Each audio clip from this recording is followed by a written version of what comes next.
January 16th, 1943, 1400 hours. Pearl Harbor, Hawaii. My name is Thomas Michael Riley. Tommy to everyone back home. I'm 22 years old, sonarman 2nd class, United States Navy. USS Wahoo, hull number SS-238. I'm writing this in my bunk while the rest of the crew loads supplies topside. My hand's a little unsteady. Not from fear exactly. More like anticipation mixed with something I can't quite name. We ship out in 3 hours. This is my 3rd war patrol. You'd think that would make it easier. It doesn't. Every time we leave Pearl, I wonder if I'll see these mountains again. Diamond Head out there in the distance, green and peaceful. The smell of flowers mixing with diesel fuel and salt water. It's strange, isn't it? How beauty and war exist in the same moment. Got a letter from Mary this morning at mail call. Final mail before we go under. She's taken a job at the shipyard in Duluth. Welding. Can you imagine? My Mary, who used to be afraid to light the stove, now cutting and welding steel for Liberty ships. She wrote, I'm doing my part, Tommy, just like you. The paper still smells like her perfume. Lavender. I've read it 17 times already. My family doesn't really understand what I do. How could they? I tried to explain it once on leave. I listen, I told them. I listen for the enemy. My father laughed. They pay you to listen? But it's more than that. So much more. On a submarine, sound is everything. We live in darkness, hundreds of feet below the surface, and sound is how we see. The sonar station is my world now. Headphones clamped over my ears, watching the green glow of the oscilloscope, plotting contacts on grease pencil boards. I can identify a ship by the sound of its propellers, the blade count, the engine signature. A freighter sounds different than a destroyer. A destroyer sounds different than a cruiser. I'm good at it. Really good. Chief Peterson told me I've got the best ears in the boat. Coming from him, that means something. He survived the sinking of the CIN at Cavite, lost half his crewmates when the Japanese bombed her in dry dock. He doesn't give compliments lightly. Commander Morton called us together this morning before Liberty expired. Mush Morton, that's what everyone calls him. If you served on submarines, you know the name. If you don't, you will. He's different from other skippers I've heard about. Aggressive, bold, some might say reckless, but we trust him completely. Men, he said, standing there in the forward torpedo room. We're heading into Indian country, real enemy waters. But Wahoo is expendable. We will take every reasonable risk to hurt the Japanese, every single one. The thing is, when he says expendable, it doesn't sound like a death sentence. It sounds like a promise. We're going to do damage. Real damage. Dick O'Kane, our executive officer, stood beside him. Those two together, there's something special. Morton has the vision, the guts. O'Kane has the precision, the technical brilliance. They work like two parts of the same machine. I'm bunking with Hank Mueller, torpedo man from Chicago. Good guy. Tells terrible jokes. His bunk is 18 inches above mine. Sometimes at night I can hear him praying. Quiet, under his breath. I don't think he knows I can hear. I pray too, silently. Hail Mary, full of grace. The prayers my mother taught me. Mike O'Malley, one of the radio men, is from Minnesota like me. Iron Range, up near Hibbing. We talk about winter, ice fishing on Mille Lacs, snowdrifts as tall as houses, hockey games on frozen ponds. It seems like another world now, another life. Did that Tommy Riley even exist? The one who skated with Mary on Lake Superior, her mittened hand in his? The one who fixed radios in a warm shop, drinking coffee, listening to the afternoon programs? This Tommy Riley is different. This one lives in steel tubes beneath the ocean. This one hunts other men. The crew is moving around above me now. Boots on the deck plates, shouts and laughter. Someone's playing a harmonica topside. Don't sit under the apple tree. Makes me think of Mary. Don't sit under the apple tree with anyone else but me. Anyone else but me. I wonder what she's doing right now. It's evening in Duluth. Cold.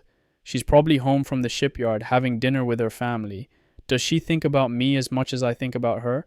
Does she touch the ring I gave her before I shipped out and wonder if I'm safe? I promised her I'd come home. I intend to keep that promise. 2 hours until we cast off. I should get topside and help with the final preparations, but I wanted to write this first, to remember this moment, the before time, when we're still tied to the dock, still part of the living world. My mother gave me this diary before I left for submarine school. Write everything down, she said, so you don't forget, so we don't forget. She was crying when she said it, trying not to let me see. I won't forget, Ma, I promise. USS Wahoo, 3rd War Patrol, 71 men sealed inside 311 feet of steel. We're heading into Japanese-controlled waters to hunt their shipping, to sink their vessels, to send enemy sailors to the bottom of the Pacific. It sounds so simple when I write it like that, clinical, but there's nothing simple about it, nothing clinical about the reality. I can hear them calling my name. Time to go. Mary, if you ever read this, know that my last thought before leaving port was of you, of your smile, of the life we're going to have when this war is over, the house we'll buy, the children we'll have, the ordinary, beautiful, peaceful life we'll build together. I'm coming home to you, I swear it. Entry 2, January 18th, 1943, 2100 hours. At sea, somewhere northeast of Pearl. We're 2 days out now. The routine is settling in. I'm getting used to the boat's rhythm again. The diesel engines when we're surfaced. That steady thump, thump, thump that vibrates through every plate and rivet. Then the high whine of the electric motors when we dive. The hiss of compressed air. The gurgle of water flooding into ballast tanks. After a while, you don't even notice these sounds. They become part of you, like your own heartbeat. My sonar station is in the conning tower. It's cramped, just enough room for me and my equipment. The QC sound head array, the JP stack, the headphones hanging on their hook, the plotting board where I track contacts. Everything within arm's reach. Everything covered in condensation. Water drips constantly down here. Nothing's ever dry. Your skin, your clothes, the papers we write on. Everything's damp and slightly sticky. Chief Peterson is teaching me tricks I didn't learn in sonar school. He's 41 years old, ancient by submarine standards. Most of us are in our 20s. He's been in the Navy since 23. He knows things you can't learn from books. Listen for the harmonics, he told me today. Every ship has a signature, like a fingerprint. The number of propeller blades, the engine RPMs, even the way the hull moves through the water. After a while, you'll know what you're hearing before you run the calculations. We practiced during our dive drills. 4 times today, we went from surface to test depth and back. Angles and dangles, they call it. Steep angles, rapid depth changes, testing the trim, making sure every system works perfectly, testing the crew too. How fast can we get from surface to periscope depth? How quickly can we emergency surface if we need to? The answer needs to be instantly. Our lives depend on it. I'm starting to know the crew better. 71 men, and you learn who they are quickly in this environment. There's nowhere to hide. No privacy, no personal space. We live on top of each other, sharing air, sharing quarters, sharing everything. Forrest Sterling, the yeoman, keeps all the records, handles all the paperwork. He's from California, quiet, reads constantly, has a whole stack of books in his locker. He lent me one yesterday, All Quiet on the Western Front. I read it during my off-watch. It's about German soldiers in the First War. Their fear, their camaraderie, their losses. Hit a little too close to home. Then there's Dalton Keeter, fireman, keeps the engines running, maintains the systems, covered in grease and oil most of the time. From Texas. Talks with this slow drawl that makes everything sound calm even when it's not. No worries, boys, he'll say while fixing some critical system. She'll hold together. And Roger Payne, one of the other torpedo men, young kid, 19 years old. This is his first patrol. He tries to hide his nervousness, but I see it. The way his leg bounces when he sits. The way he checks and rechecks his equipment. I remember being that scared on my first patrol. Hell, I'm still that scared. I've just learned to hide it better. The food's been good so far.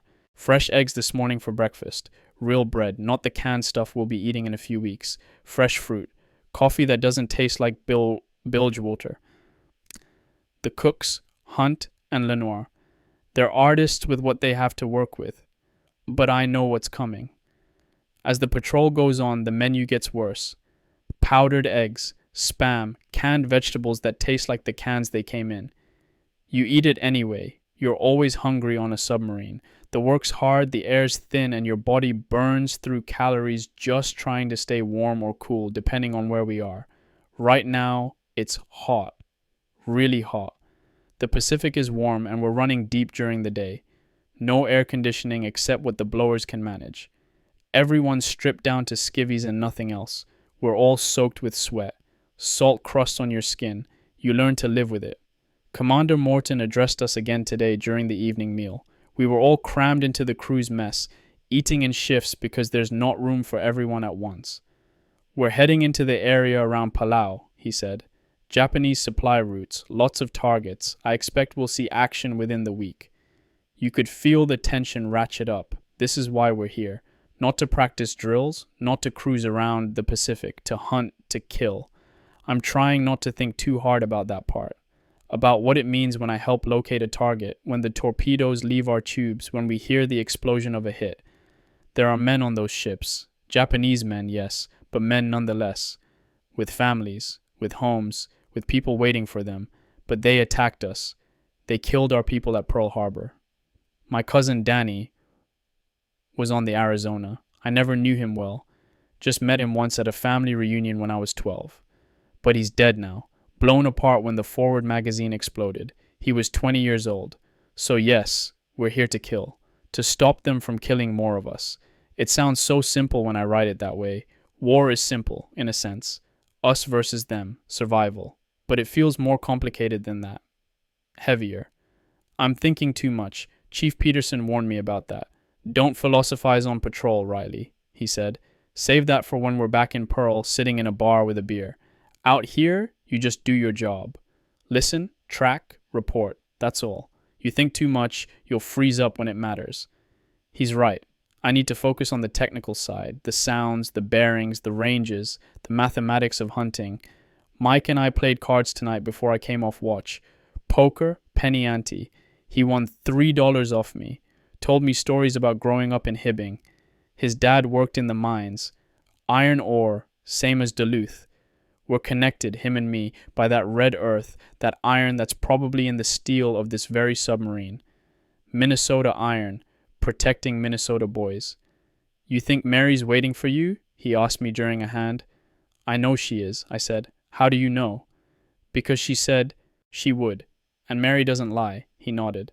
That's good. That's real good, Tommy. A guy needs something to come home to. But he looked sad when he said it. Mike doesn't have a girl waiting. His parents are dead. His brother's scattered. The Navy is all he's got. You've got us, I told him. The boat, the crew, we're family now. He smiled at that. Yeah, I guess we are. And it's true. These men, I've known most of them for less than 6 months. But I'd die for them. Any of them. And I know they'd die for me. That's what submarine service does. It forges bonds that civilian life can't match. When you're 300 feet down, when depth charges are exploding around you, when every breath depends on every other man doing his job perfectly, you become something more than friends. You become brothers. I miss the surface already. The sun, the stars, the moon. Down here, day and night mean nothing. We keep watches around the clock. 6 hours on, 6 hours off, around and around. You sleep when you can. You eat when you can. Time becomes fluid, meaningless. But I know when we surface tonight to charge the batteries and ventilate, I'll go topside if I can. Just to breathe fresh air, to see the sky, to remind myself there's a world up there, beyond steel and water. Mary sent a photograph with her last letter, her in her welding gear, holding her mask, smiling at the camera. She looks different, stronger somehow, more confident. The war is changing her too. We're all being forged into something new, something harder. I keep the photo in my locker, wrapped in wax paper to protect it from the damp. I look at it before every watch. Her smile, her eyes, my reason for staying alive. 3 weeks or more on this patrol. 3 weeks of hunting through enemy waters. 3 weeks of holding my breath every time I hear propellers through my headphones. 3 weeks until I can write her a real letter. Tell her I'm safe. Tell her I love her. 3 weeks, I can do this. I have to. Entry 3, January 20th, 1943, afternoon watch. Position classified. The monotony is setting in. That's the thing about submarine warfare nobody tells you. It's not constant action and terror. Mostly it's boredom. Hour after hour of watching, listening, waiting. The routine becomes hypnotic. Almost comfortable. Almost. My watch schedule is 6 hours on, 6 hours off. During my watch, I'm at the sonar station with the headphones clamped over my ears, listening to the ocean. You'd be surprised how loud the ocean is. Not loud like you'd think, not crashing waves and roaring wind. Loud in a different way. Biological. I hear shrimp. Thousands of them, millions maybe, snapping their tiny claws. It sounds like bacon frying. Constant crackling. At first, I thought there was something wrong with my equipment. Chief Peterson laughed when I reported it. That's just the ocean, kid. You'll get used to it. I hear whales. Their songs carry for miles underwater. Deep, mournful sounds that make me feel small. Ancient. Like we're intruders in their world. Which I suppose we are. I hear fish schools. The collective sound of hundreds of fish moving together. Their bodies creating a swish-swish rhythm. And sometimes, if conditions are right, I hear ships. Distant propellers. The throb of engines. That's what I'm listening for. That's my job. To hear death before it hears us. To hear prey before they know we're hunting. But today, nothing. Just shrimp and whales and the endless Pacific. We had a storm last night. Big one. While we were surfaced charging batteries, the seas built to 15, maybe 20 feet. The boat pitched and rolled. Down below it wasn't too bad, but the guys who had to be topside, manning the bridge watch, they got hammered. Came below, soaked and freezing despite the tropical air. Roger Payne got seasick. Poor kid. There's nowhere to be sick in private on a submarine. Everyone knows. Everyone sees.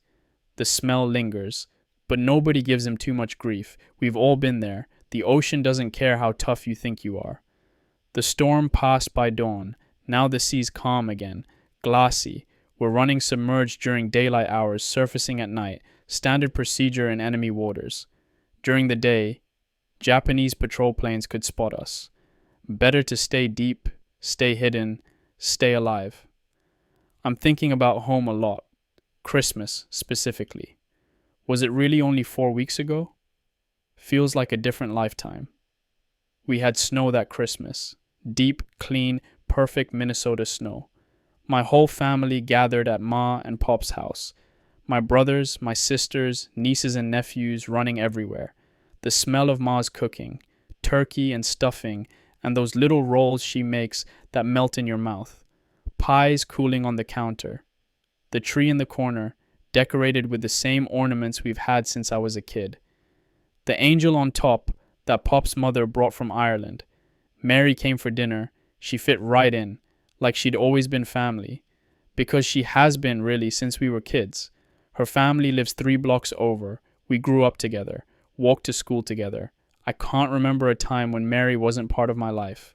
After dinner, after the dishes were washed and the kids were falling asleep in various corners, Mary and I walked down to the lake. Lake Superior, frozen solid, covered in snow that sparkled under the moon like diamonds. We walked out onto the ice. You could hear it creaking and groaning beneath us, shifting with the cold and the current beneath. "Are you scared?" she asked me. We both knew I was shipping out in 2 weeks. "Yeah," I said. No point lying to Mary. She's always been able to see right through me. "Me too," she said. We stood there in the cold, her hand in mine, and I tried to memorize everything. The way the moonlight caught in her hair, the way her breath formed clouds in the freezing air, the way she leaned against me, trusting me to keep her warm. "Come home, Tommy," she said. "Promise me you'll come home." "I promise," I told her. I intend to keep that promise, but standing here now, in this steel tube under the Pacific, listening to the shrimp snap and the whales sing, that promise feels almost impossible. How can I guarantee I'll survive? How can anyone? But I have to believe I will. We all do. Otherwise, how do you function? How do you do your job when every day might be your last? Cards again last night. I won back my $3 from Mike, plus 2 more. He accused me of cheating. Duluth card sharp, he called me, grinning. The truth is I'm just lucky, always have been. Lucky at cards, unlucky in love, they say. But I'm lucky in love too, so maybe I'm just lucky in general. I need to stay lucky a few more months, that's all. Just stay lucky until this patrol ends, until we rotate back to the States, until the war ends and I can go home. Is that too much to ask? Chief Peterson tells stories during the long watches.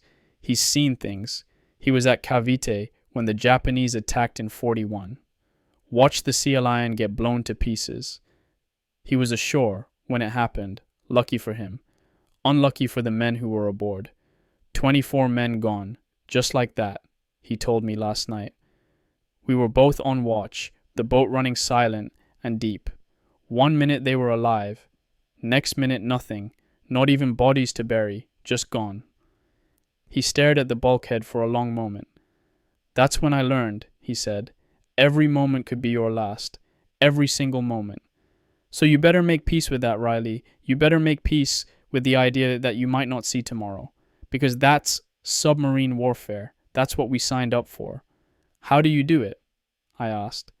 How do you make peace with that? He thought about it. You do your job? He said finally.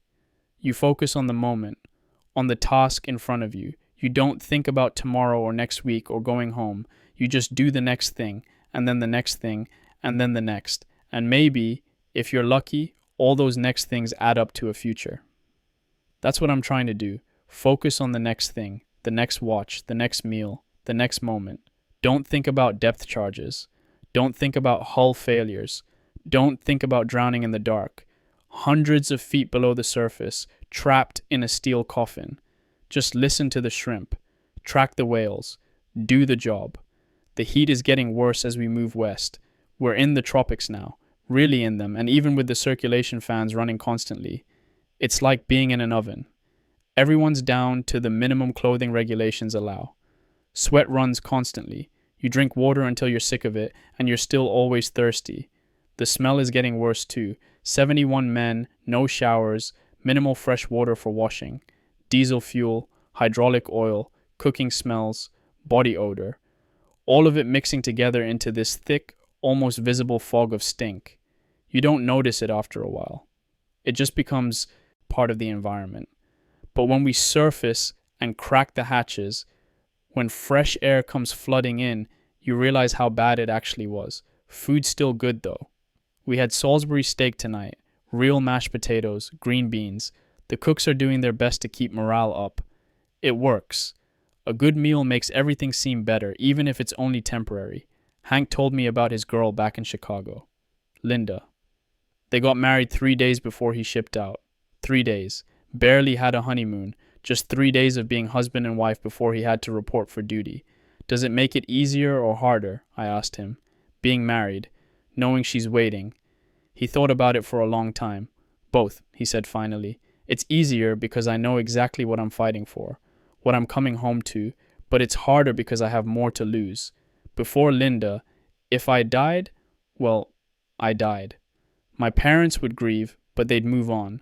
Now there's someone whose life would be destroyed. Someone who's counting on me. I understand that. Mary and I aren't married yet, but we're engaged. The ring I gave her was my grandmother's. Gold with a small diamond. Nothing fancy, but it meant something. It was worn by a woman who was married for 53 years, who raised 6 children through the Depression and 2 wars, who buried her husband and lived another decade alone. That ring is a promise, a history, a future. Mary's wearing it now, back in Duluth, working in the shipyard, building ships. While I'm on a ship, hunting. We're both doing our part. That's what I have to remember. This isn't just my war, it's our war. All of us. Everyone back home, everyone in uniform, everyone working in factories and buying bonds and growing victory gardens. We're all connected. All part of something bigger than ourselves. That thought helps. When the claustrophobia gets bad, when I feel the walls closing in, when I start thinking about all the water above us and how small we are and how easily we could die, I think about that connection. About Mary and my family and everyone back home. About how we're all fighting together, even when we're thousands of miles apart. I can hear the evening movie starting in the crew's mess. They're showing something, I don't know what. You can hear the projector clicking, the soundtrack tinny through the bulkheads. A few laughs. It's good to hear laughter down here. It means morale is still good. Men are still human. Tomorrow we'll be in the patrol area, the hunting grounds. Commander Morton will give us another briefing. And then it's real. No more practice. No more routine patrols. The real war starts tomorrow. I should try to sleep while I can, but my mind won't stop racing, thinking about what's coming, thinking about home, thinking about everything and nothing.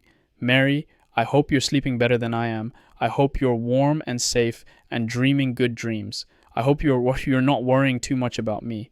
I'm going to be fine. We're going to be fine. I have to believe that. Entry 4, January 22nd, 1943, 0200 hours. Approaching assigned patrol area. Everything's different now. We had battle stations drill this afternoon. Full drill, everyone to their posts as if it were real. We've done them before, dozens of times, but this one felt different. Because tomorrow it might be real. I was at my station in the conning tower, headphones on, scanning for contacts, nothing but ocean noise. But my hands were shaking, just slightly, enough that I noticed, enough that I had to force them steady. Commander Morton toured through during the drill. He stopped at my station, watched me work for a moment. "How's your hearing today, Riley?" he asked. "Good, sir. Sharp." "Good. Because I'm going to need those ears of yours. We're going hunting and you're going to help me find our prey." "Yes, sir." He moved on, checking with O'Kane at the TDC, the torpedo data computer. Those two, they work like a single mind. Morton calls the shots. O'Kane executes. The rest of us were the weapons they wield. It's a strange feeling, being a weapon. Being part of a machine designed for killing. I've been doing this for months now, but it still feels strange. Unreal. After the drill, Chief Peterson pulled me aside. "You ready for this?" he asked. "I think so," I said. "Don't think. No. When the real thing happens, there's no time for thinking, just reaction, just training. You hear something, you call it, you identify it, you plot it, no hesitation, no second guessing. Can you do that?" "Yes, Chief, I can do that." He studied my face for a long moment. "You're a good sonar man, Riley, one of the best I've trained, but skill only gets you so far. The rest is nerve. When those depth charges start falling, when the hull's creaking and the lights are flickering and you're sure you're about to die, you've got to hold it together. Keep listening, keep tracking, because your information might be the thing that saves us. You understand?" "I understand." "Good." He clapped me on the shoulder. "Get some rest. Tomorrow we're in the shit." But I can't rest. That's why I'm writing this now, in the middle of the night, by the dim red light they leave on in the berthing areas. Everyone else is asleep. Hank above me is snoring softly. Someone else is grinding their teeth. The boat hums and creaks around us, alive in its own way. I keep thinking about what Chief said, about nerve, about holding it together. What if I can't? What if when it matters, when everything's chaos and terror, I freeze? What if I miss something? What if my failure to hear something, to identify something gets us killed? These men are depending on me. 71 lives, all depending on my ears, my training, my nerve. That's a hell of a weight to carry. I'm thinking about Danny again, my cousin on the Arizona. What did he think about in those last moments? When the bombs hit, when the ship exploded, when everything turned to fire and water? Did he have time to think at all? Or was it instant? I hope it was instant. I hope he didn't suffer. I hope he didn't drown in the dark, trapped below decks, feeling the water rise. That's the nightmare, isn't it? Every submariner's nightmare. Drowning in the dark, trapped. Knowing you're going to die but having time to think about it, time to panic, time to pray. Stop it, Tommy. Stop thinking like this. Chief's right. I need to focus on the job, on the technical aspects, on the sounds I'll hear, the procedures I'll follow. That's all. Nothing else. I'm good at this. I am. I've proven it. I can identify a ship by its screws at 5 miles. I can tell the difference between a whale and a submarine. I can plot firing solutions in my head before the TDC confirms them. I'm ready for this. I have to be ready for this. We're in Japanese waters now. Real enemy territory. There are ships out here. Convoys, freighters carrying supplies to their troops, tankers carrying fuel, warships protecting them. And we're going to sink them. That's the mission. That's what we're here for. to interdict their supply lines, to starve their war machine, to kill their sailors.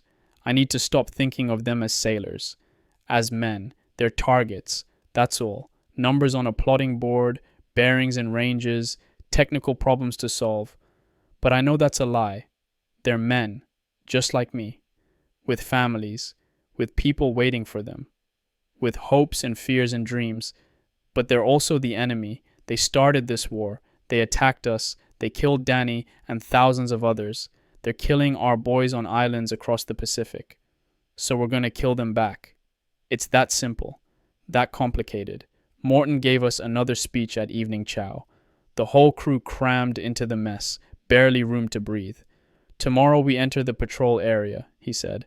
We're going to find the enemy, and when we do, we're going to hit them hard. Wahoo is the finest submarine in the Pacific Fleet, and you men are the finest crew. I have absolute confidence in every one of you. You could feel the pride in the room, the determination, but also the fear. Nobody said it out loud, but it was there, in the eyes, in the way hands gripped coffee cups a little too tight, in the way voices were a little too loud, a little too cheerful. We're all scared, every single one of us. Even Morton, though he'd never admit it. Even O'Kane, even Chief Peterson with all his experience. Being scared doesn't make you a coward, it makes you sane. The trick is functioning despite the fear, through the fear, using it to stay sharp, stay alert, stay alive. I can do that, I will do that, for Mary, for my family, for these men around me, for Danny and all the others who died at Pearl. I will do my job. My hands have stopped shaking. I just noticed. While I was writing, while I was working through my thoughts, the shaking stopped. Maybe Chief was right. Maybe writing it down helps. Getting the fear out, acknowledging it, then setting it aside. The fear's still there. It'll always be there. But it's not in control. I am. Tomorrow the hunting begins. Tomorrow I'll hear enemy ships through my headphones. Tomorrow I'll help guide torpedoes toward targets. Tomorrow I'll participate in taking lives. Tomorrow I become what I've been training to be, what I've been preparing for. A warrior. God forgive me for what I'm about to do. Mary, I love you. If anything happens, know that my last thought was of you, of your smile, of the life we planned, of everything we'll be together when this is over. I'm coming home to you. I swear it. But first, I have work to do. Entry 5. January 23rd, 1943, 1800 hours. Contact. It's real now. This afternoon, around 1500 hours, I picked up propeller sounds. My hands are still shaking. I can barely hold the pen steady enough to write, but I need to record this. Need to process it. I was at my station, headphones on, scanning. The usual ocean noise. Shrimp. Some whale songs in the distance. The background hum that's always there. Then, faint, almost lost in the noise, I heard it. A rhythmic beating. Regular. Mechanical. Screws. My heart jumped into my throat. I adjusted the gain, trying to isolate the sound, turned the head array, tracking the bearing. There it was. Definitely screws. Multiple contacts, at least 3, maybe more. Sonar, I reported, keeping my voice steady. Multiple contacts, bearing 045. Distant. Designate contacts, Master 1, Master 2, and Master 3. Sonar I. Classification? I listened harder, counted the blade beats, analyzed the frequency. Large screws, slow RPM, merchant ships, freighters possibly, estimate range 8 to 10 miles. Battle stations. The alarm rang through the boat. Men scrambled to their positions. Controlled chaos. Everyone knows their job, moving with practiced efficiency. Commander Morton was in the conning tower within seconds. What do you have, Riley?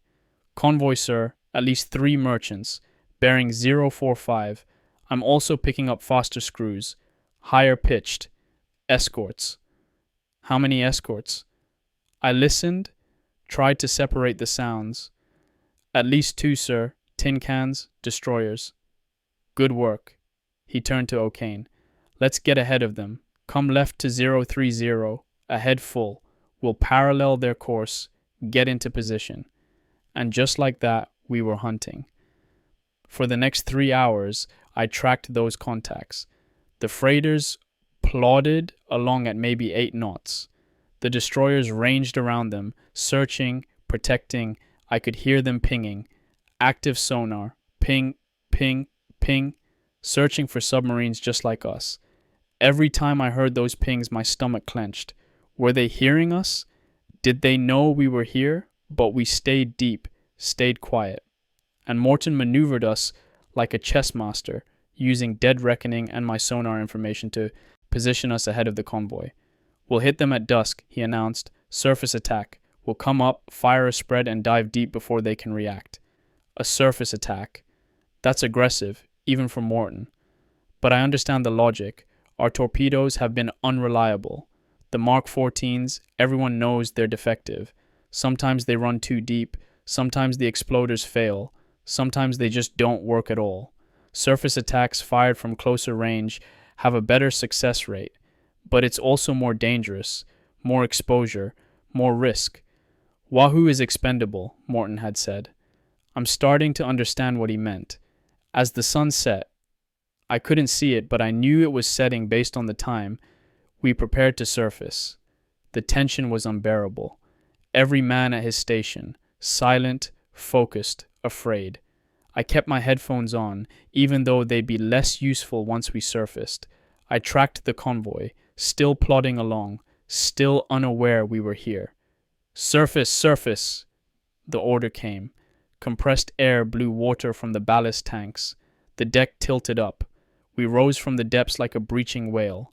Hatches opened. Fresh air rushed in, sweet and clean after hours of recycled oily air below. I could hear shouts from topside, men scrambling to their positions, the deck gun crew, the lookouts. Bearing 040, range 4,000 yards, someone shouted down. Stand by. Forward tubes, Morton ordered. Solutions ready? Solutions set, O'Kane confirmed from the TDC. Fire 1, fire 2, fire 3, fire 4. The boat shuddered. 4 times, 4 torpedoes launched, their compressed air making that distinctive whoosh.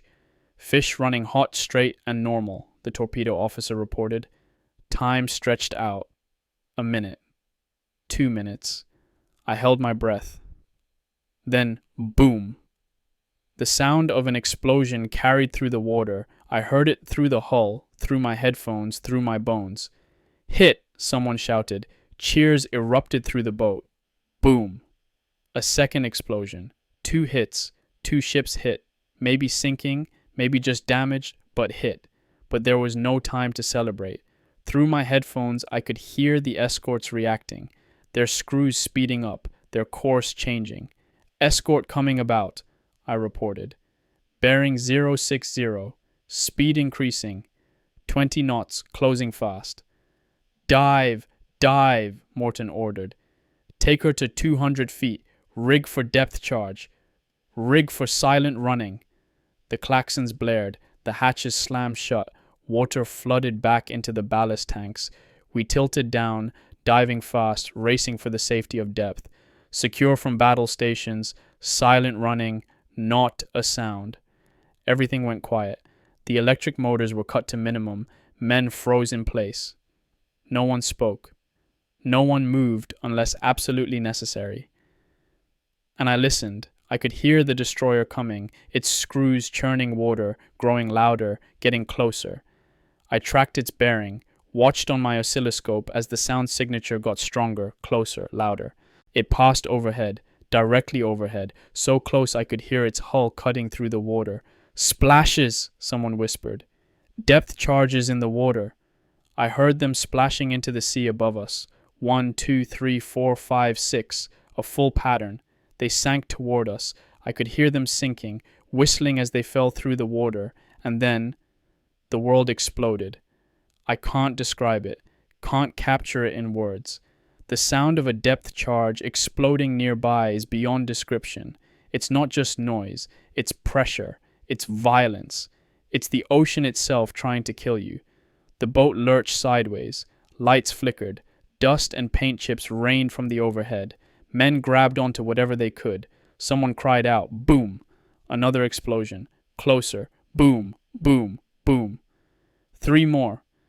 The boat shook like a dog shaking off water. Metal groaned and screamed. Somewhere something broke. A gauge shattered. A pipe ruptured, spraying hydraulic fluid. I kept my headphones on, kept listening. Even as terror froze my guts, even as I was certain we were about to die, I kept listening. Because that's my job. Because these men are depending on me. Because if I don't hear the destroyer coming back for another pass, we're all dead. The destroyer made another run, another pattern of depth charges, and another. For 20 minutes, they pounded us. 20 minutes that felt like hours. 20 minutes of explosions and chaos and certain death. But Wahoo held together.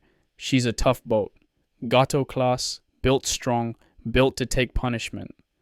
The hull held, the systems held, we held. Finally, blessedly, the destroyer gave up, moved away, went back to protect what was left of the convoy. We sat on the bottom for 2 more hours, silent, waiting, making sure they were really gone, making sure we'd survived. When Morton finally gave the all clear, when we finally secured from silent running, the relief was physical. Men slumped against bulkheads. Some were crying, some were laughing, some just stared at nothing. I pulled off my headphones, my ears were ringing, my hands wouldn't stop shaking. I felt sick, dizzy, like I might throw up or pass out or both. Chief Peterson appeared beside me, put his hand on my shoulder. "You did good, kid," he said, "real good. Your tracking kept us alive." "Did we sink them?" I asked. "The ships, did we sink them?" "Don't know yet. We'll find out when we can surface and check. But we hit them hard. That's what matters." Is it? Is that what matters? Right now, with my hands shaking and my heart racing and the taste of fear still bitter in my mouth, I'm not sure what matters. Survival matters. That's all I know. We're alive. We survived. But we'll have to do this again. Tomorrow or the next day or the day after that. Again and again until the patrol ends. How many times can we survive? How many times can we roll the dice before our luck runs out? I don't know. I don't want to think about it. We're surfacing now. I can hear the orders being given. We'll ventilate the boat, charge the batteries, assess damage, return to the hunt. Because that's what we do. That's what we're here for. I thought I was ready for combat. I thought months of training had prepared me. Nothing prepares you for this. Nothing can. But I did my job. When it mattered, when the pressure was on, I did my job. I tracked the targets. I tracked the escorts. I gave Morton and O'Kane the information they needed. And we survived. We survived. Mary, I'm alive. Another day closer to coming home to you. Another day closer to peace. But God, I'm scared. So scared. And we're just getting started. Entry 6. January 24th, 1943, 0200 hours. After the attack. I can't sleep. Every time I close my eyes, I hear the depth charges, feel the boat shuddering, see the lights flickering. So, I'm writing instead, trying to process what happened, trying to make sense of it. We surfaced after dark. The crew did a damage assessment. Remarkably, we came through okay. Some minor leaks, a cracked gauge, a hydraulic line that needed repair. But nothing critical, nothing that would prevent us from continuing the patrol. The torpedo officer confirmed 2 hits, 2 ships struck, possibly sunk. We won't know for sure until we get intelligence reports back at Pearl, but we hurt them. That's certain. Commander Morton was elated. Came through congratulating everyone. When he got to my station, he shook my hand. "Outstanding work, Riley. Your information was perfect. Exactly what we needed." "Thank you, sir." "How are you holding up?" "Fine, sir." "A lie, but what else do you say?" He studied me for a moment, and I think he knew it was a lie, but he nodded. "Get some rest when you can. We're going hunting again tomorrow." Tomorrow. Always tomorrow. Another day, another target, another brush with death.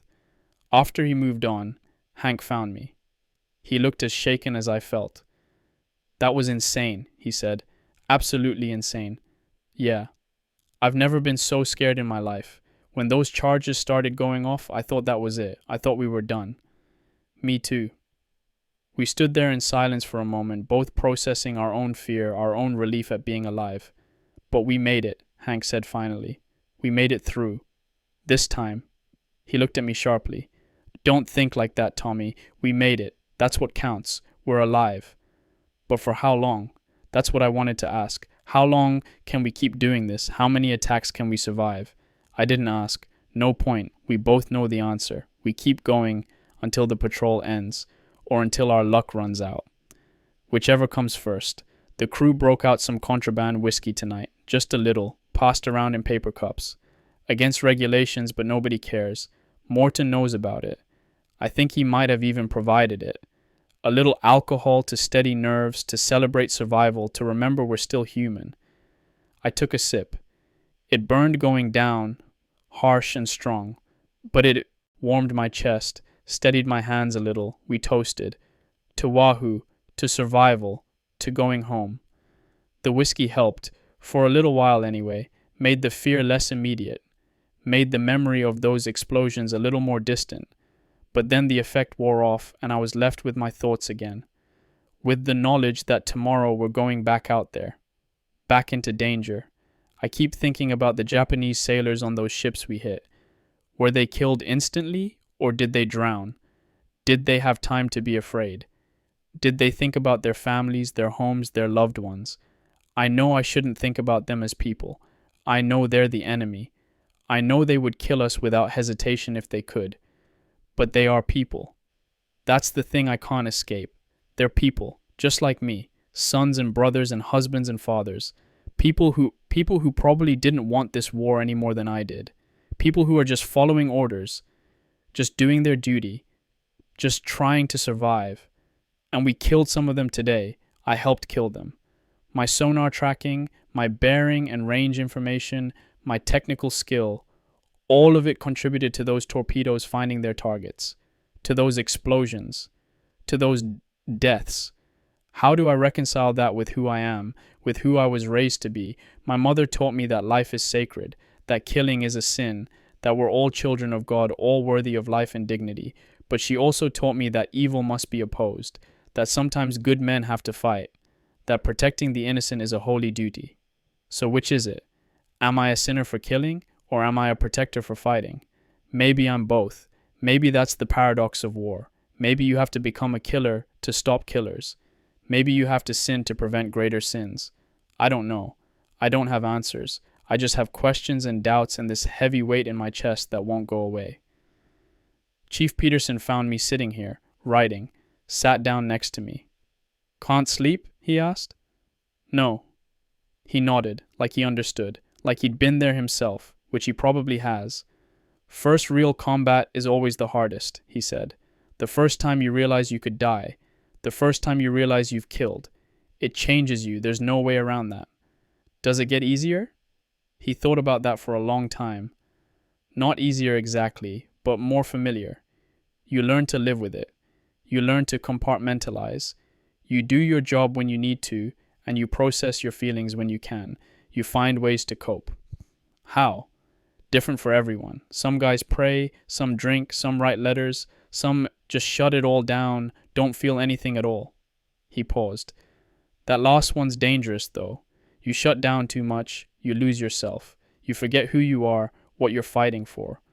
What do you do? I asked. I remember why I'm here. I think about the guys who died on the Celian. I think about Pearl Harbor. I think about all the people back home counting on us to win this war. And I remind myself that what we're doing matters, that it's necessary, that someone has to do it, and we're the ones who can. Does that actually help? Sometimes. He smiled sadly. And sometimes I just grit my teeth and do my job anyway, because what's the alternative? Give up? Quit? Let down these men who are depending on me? No, there's no alternative. He's right about that. We're here. This is our job. These are our brothers. And we have to see it through. You're doing fine, Riley, Chief said. Better than fine. You're a damn good sonar man and you've got nerve. Today proved that. When things got hairy, you kept your head. That's rare. That's valuable. That's what keeps submarines alive. I don't feel brave, I admitted. I feel terrified. Good. Fear keeps you sharp. It's the ones who aren't afraid who get killed. They get cocky, careless. Fear makes you careful. Makes you double-check everything. Makes you better at your job. He stood up, preparing to head to his bunk. Get some rest if you can. Tomorrow's another day, another chance to hurt the enemy, another chance to survive, another chance to survive. That's what every day is now. Not a chance to live, but a chance to survive. There's a difference. Living is active, engaged, full of possibility. Surviving is just not dying, just making it through, just holding on. Is that what my life has become? Just survival? Just holding on until the patrol ends, until the war ends, until I can go home and actually live again? Maybe. For now. But I have to believe there's more. I have to believe that when this is over, when I'm back in Duluth with Mary, when we're building our life together, it'll mean something. All of this suffering, all this fear, all these compromises with who I thought I was, it'll mean something because it helped end the war. It helped bring peace. It helped create a world where our children won't have to do what I'm doing. That has to be true. Otherwise, what's the point? I can hear the ocean through the hull. We're on the surface now, running on diesels, charging batteries for tomorrow. The waves lap against the steel. It's almost peaceful, almost. But I know what's out there in the dark.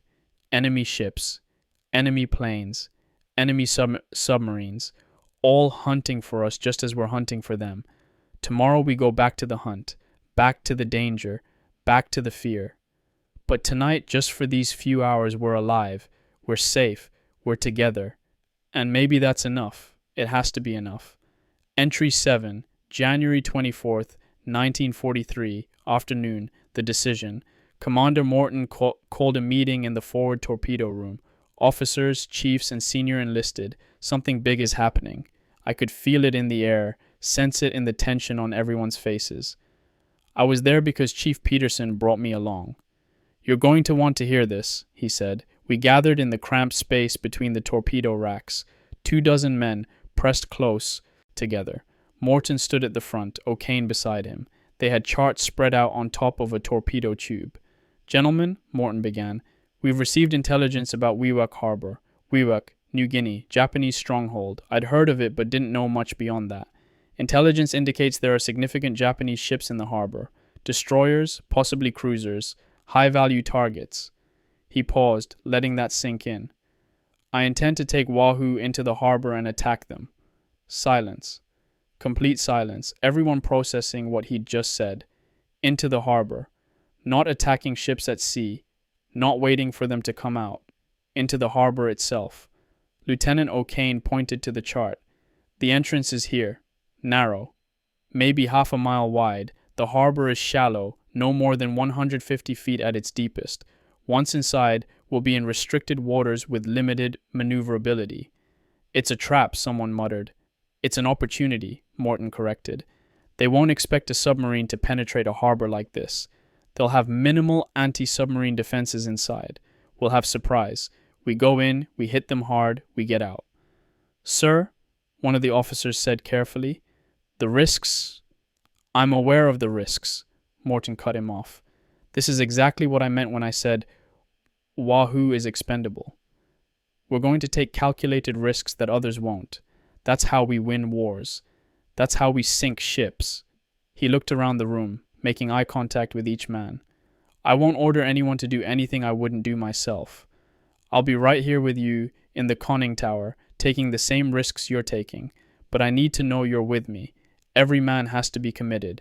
No doubts, no hesitation. We're with you, Captain, Chief Peterson said immediately. Others echoed the sentiment. With you, sir?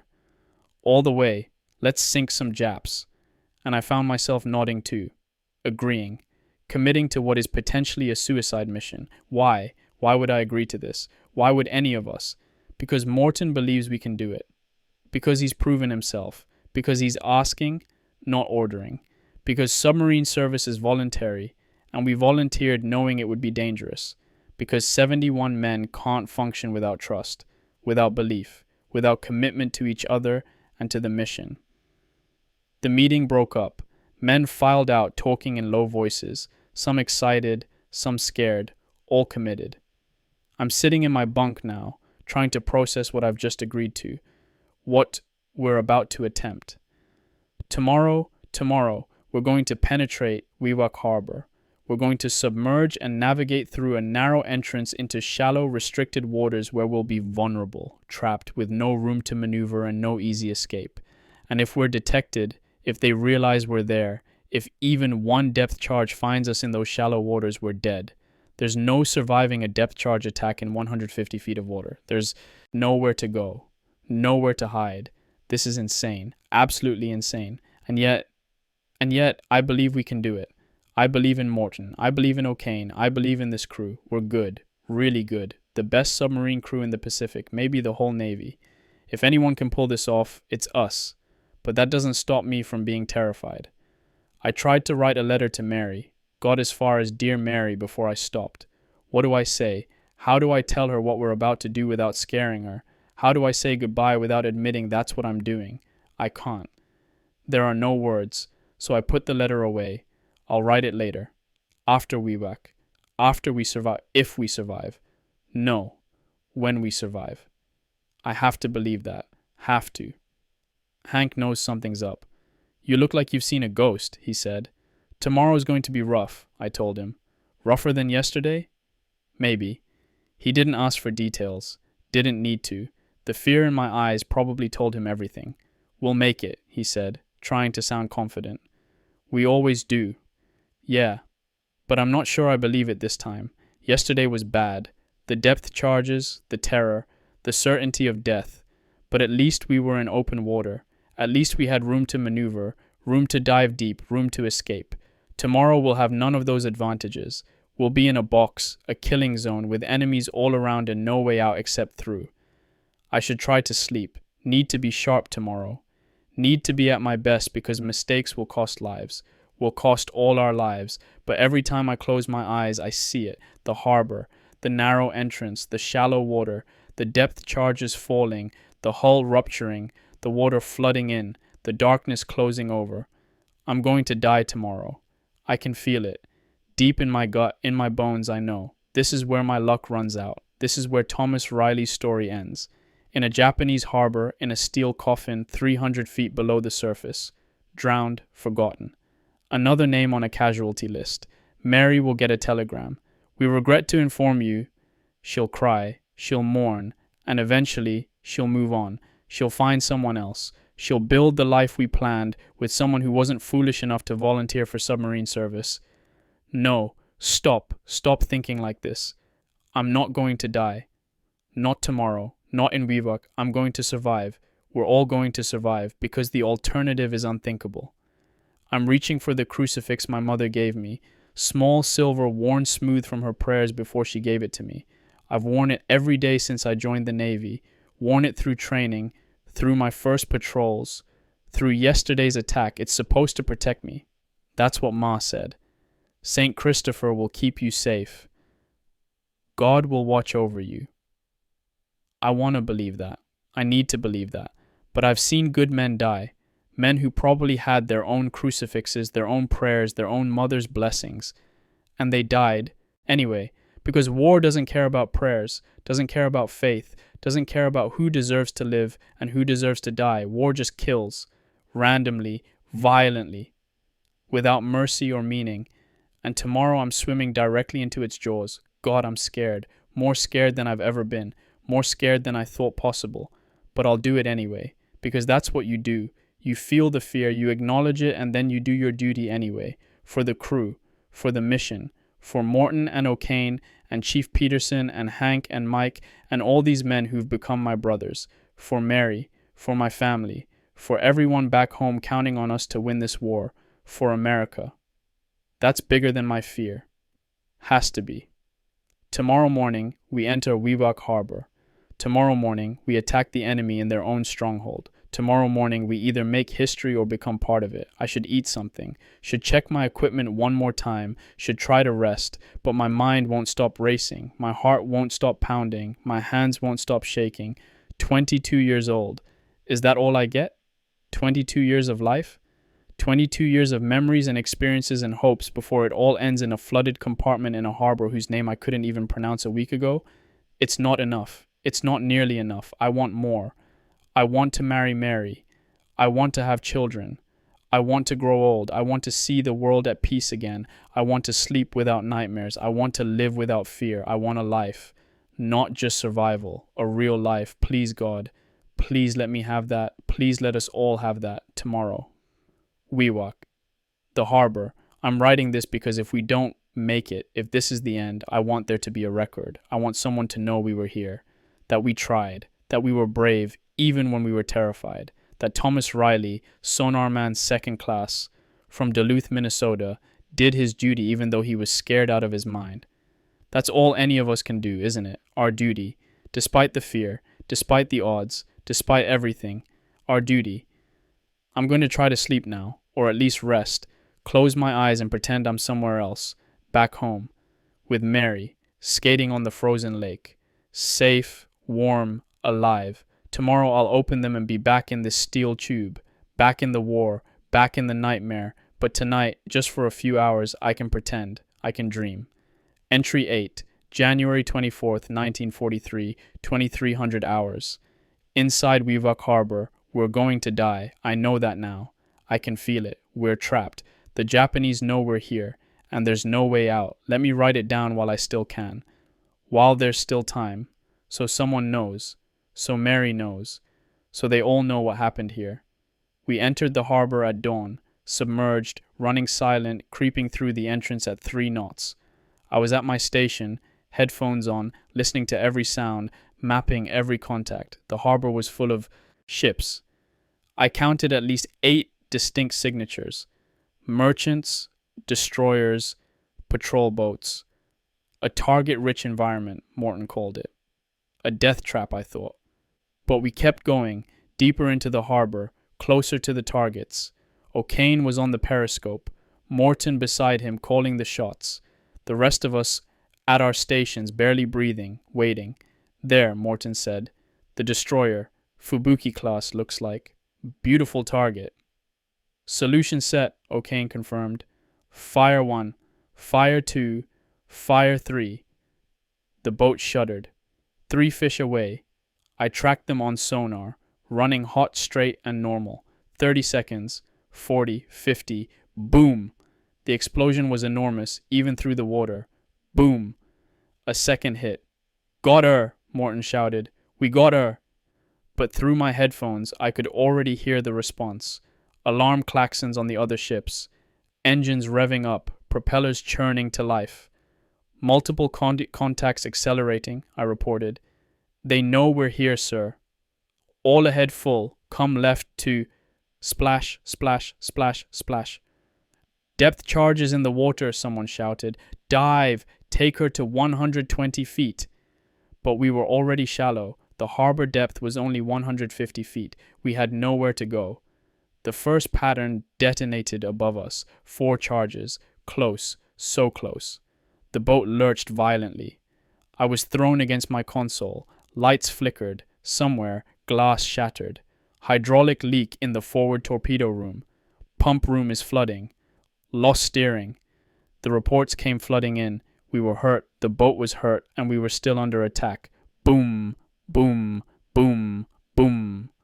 Another pattern. Closer this time. The concussion felt like being hit with a giant hammer.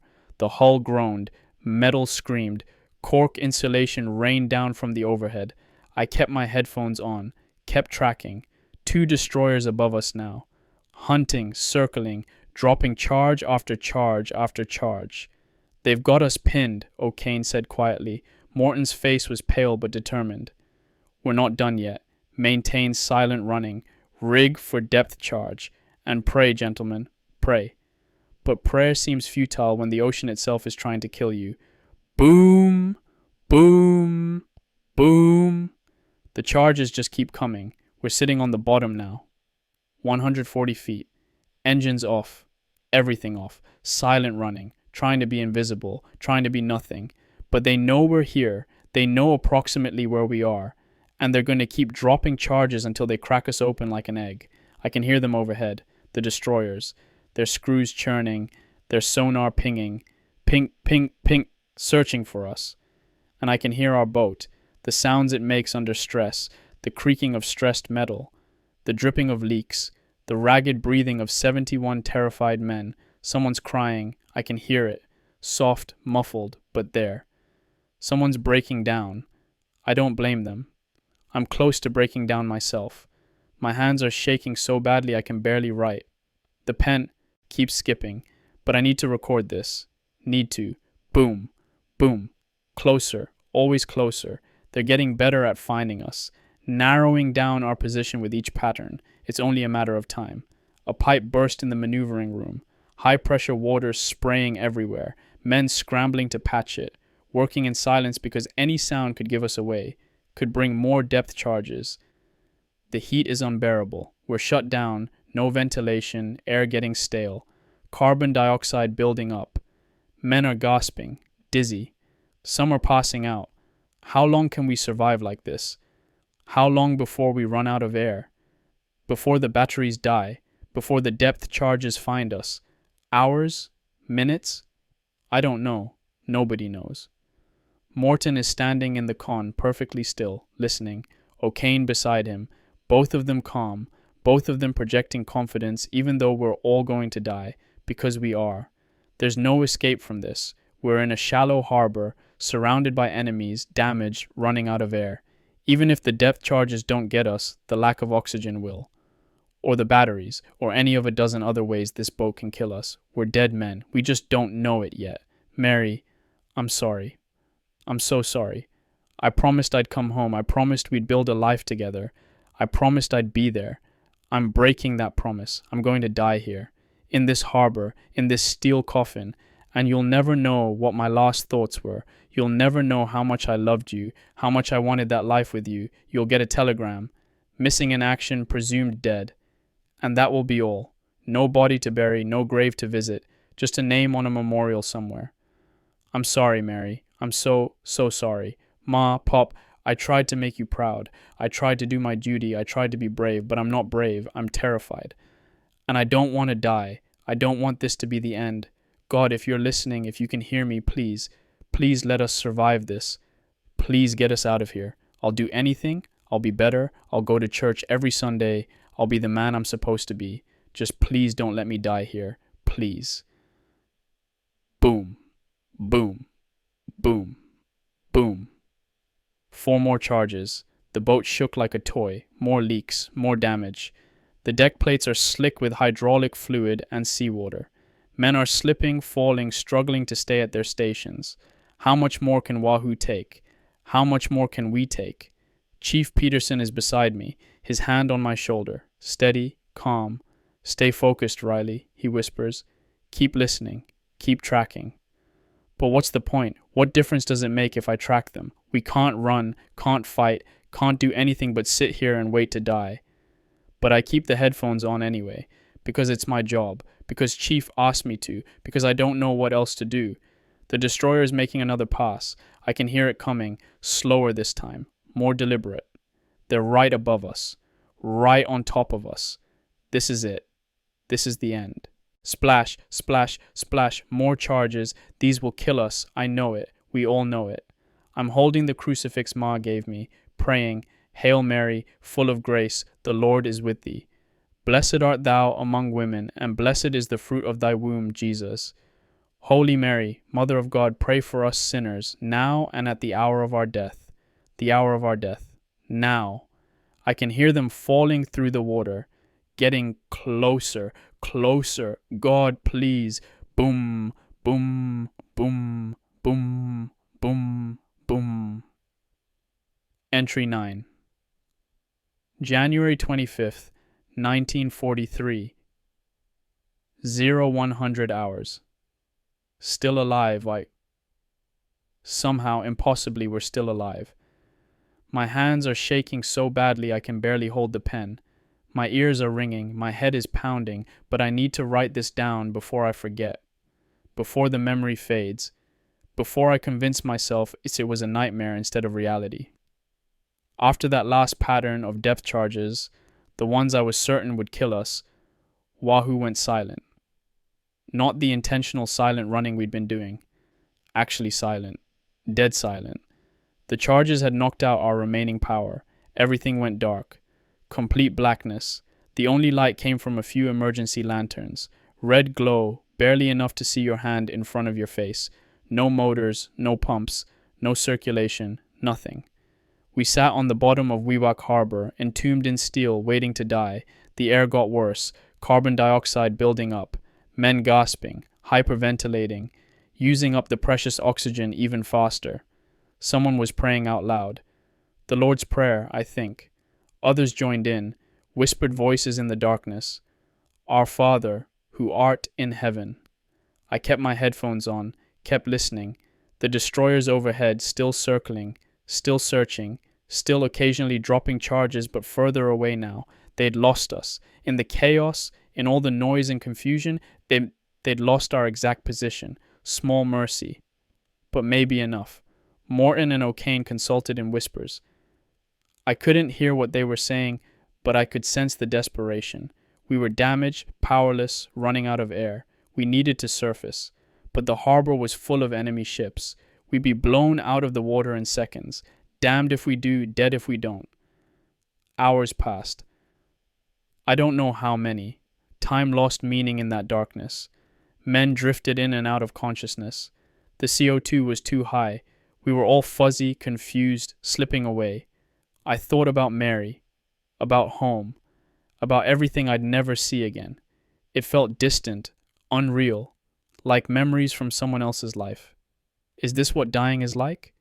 This gradual fading? This slow letting go? Then Morton's voice cut through the darkness, quiet but firm. We're going to blow ballast and surface. We're going to make a run for it. Silence. Everyone processing this. It was either brilliant or insane. Probably both. The batteries have enough charge for one sprint. Maybe. We surface. We run on the surface at flank speed, and we shoot our way out if we have to. It's a hell of a risk. But staying here is certain death. He paused. Every man to battle stations. Deck gun crew, be ready. We might have to fight our way out. Engineering, give me everything the boat's got. Everything. Men moved in the darkness, finding their stations, preparing. I could hear them breathing, harsh and labored in the thin air. Stand by to surface. Standing by, sir. Blow main ballast. Compressed air hissed. Water forced out of the tanks. The boat shuddered, tilted up. We rose from the bottom like a breaching whale. 140 feet, 120, 100, 80, 60. Surface, surface, we broke through. Hatches cracked open. Fresh air rushed in, sweet and clean and life-giving. Men gasped, gulped it down. All ahead flank, deck gun crews, topside. The electric motors screamed, pushed to their limit and beyond. Wahoo surged forward, and through my headphones I heard chaos. Ships maneuvering. Alarm klaxons. Confused radio chatter. They see us, someone shouted from topside. Gun crews, commence firing, shoot anything that moves. The 4-inch deck gun opened up. Boom, boom, boom. The 20mm anti-aircraft guns chattered, tracers arcing through the pre-dawn darkness. We were doing it. Actually doing it. Racing through the harbor at flank speed, guns blazing, heading for the entrance. I tracked the contacts. A patrol boat was closing from starboard. The deck gun shifted, fired, missed, fired again, hit. The patrol boat's engine signature went silent. A destroyer was coming about, trying to intercept, but we were faster, we were smaller, more maneuverable, and we were desperate. Shore batteries opening fire. I could hear the shells splashing into the water around us. Big shells. 6-inch, maybe 8-inch coastal defense guns. Any one of them could sink us, but we were moving, zigging and zagging. A nearly impossible target in the darkness. There, the entrance, O'Kane shouted. Half a mile, a quarter mile. The shells kept falling. Closer. The water erupted in geysers around us, and then we were through the entrance, out of the harbor, into open water. Dive, dive, dive. We crashed below the surface, down to 200 feet, down to safety, and behind us, Wewak Harbor erupted in chaos, ships searching, planes launching, but we were gone. Disappeared into the depths, vanished, like ghosts. We made it. Impossibly, incredibly, we made it. The crew erupted in cheers, men laughing, crying, hugging each other. The relief was physical, overwhelming. We'd been dead men, and now we were alive. Morton's voice came over the intercom. Gentlemen, that was the finest piece of seamanship I've ever been part of. You should be proud, every single one of you. We penetrated a restricted enemy harbor, sank a destroyer, and escaped. That's the kind of thing submarines are supposed to do.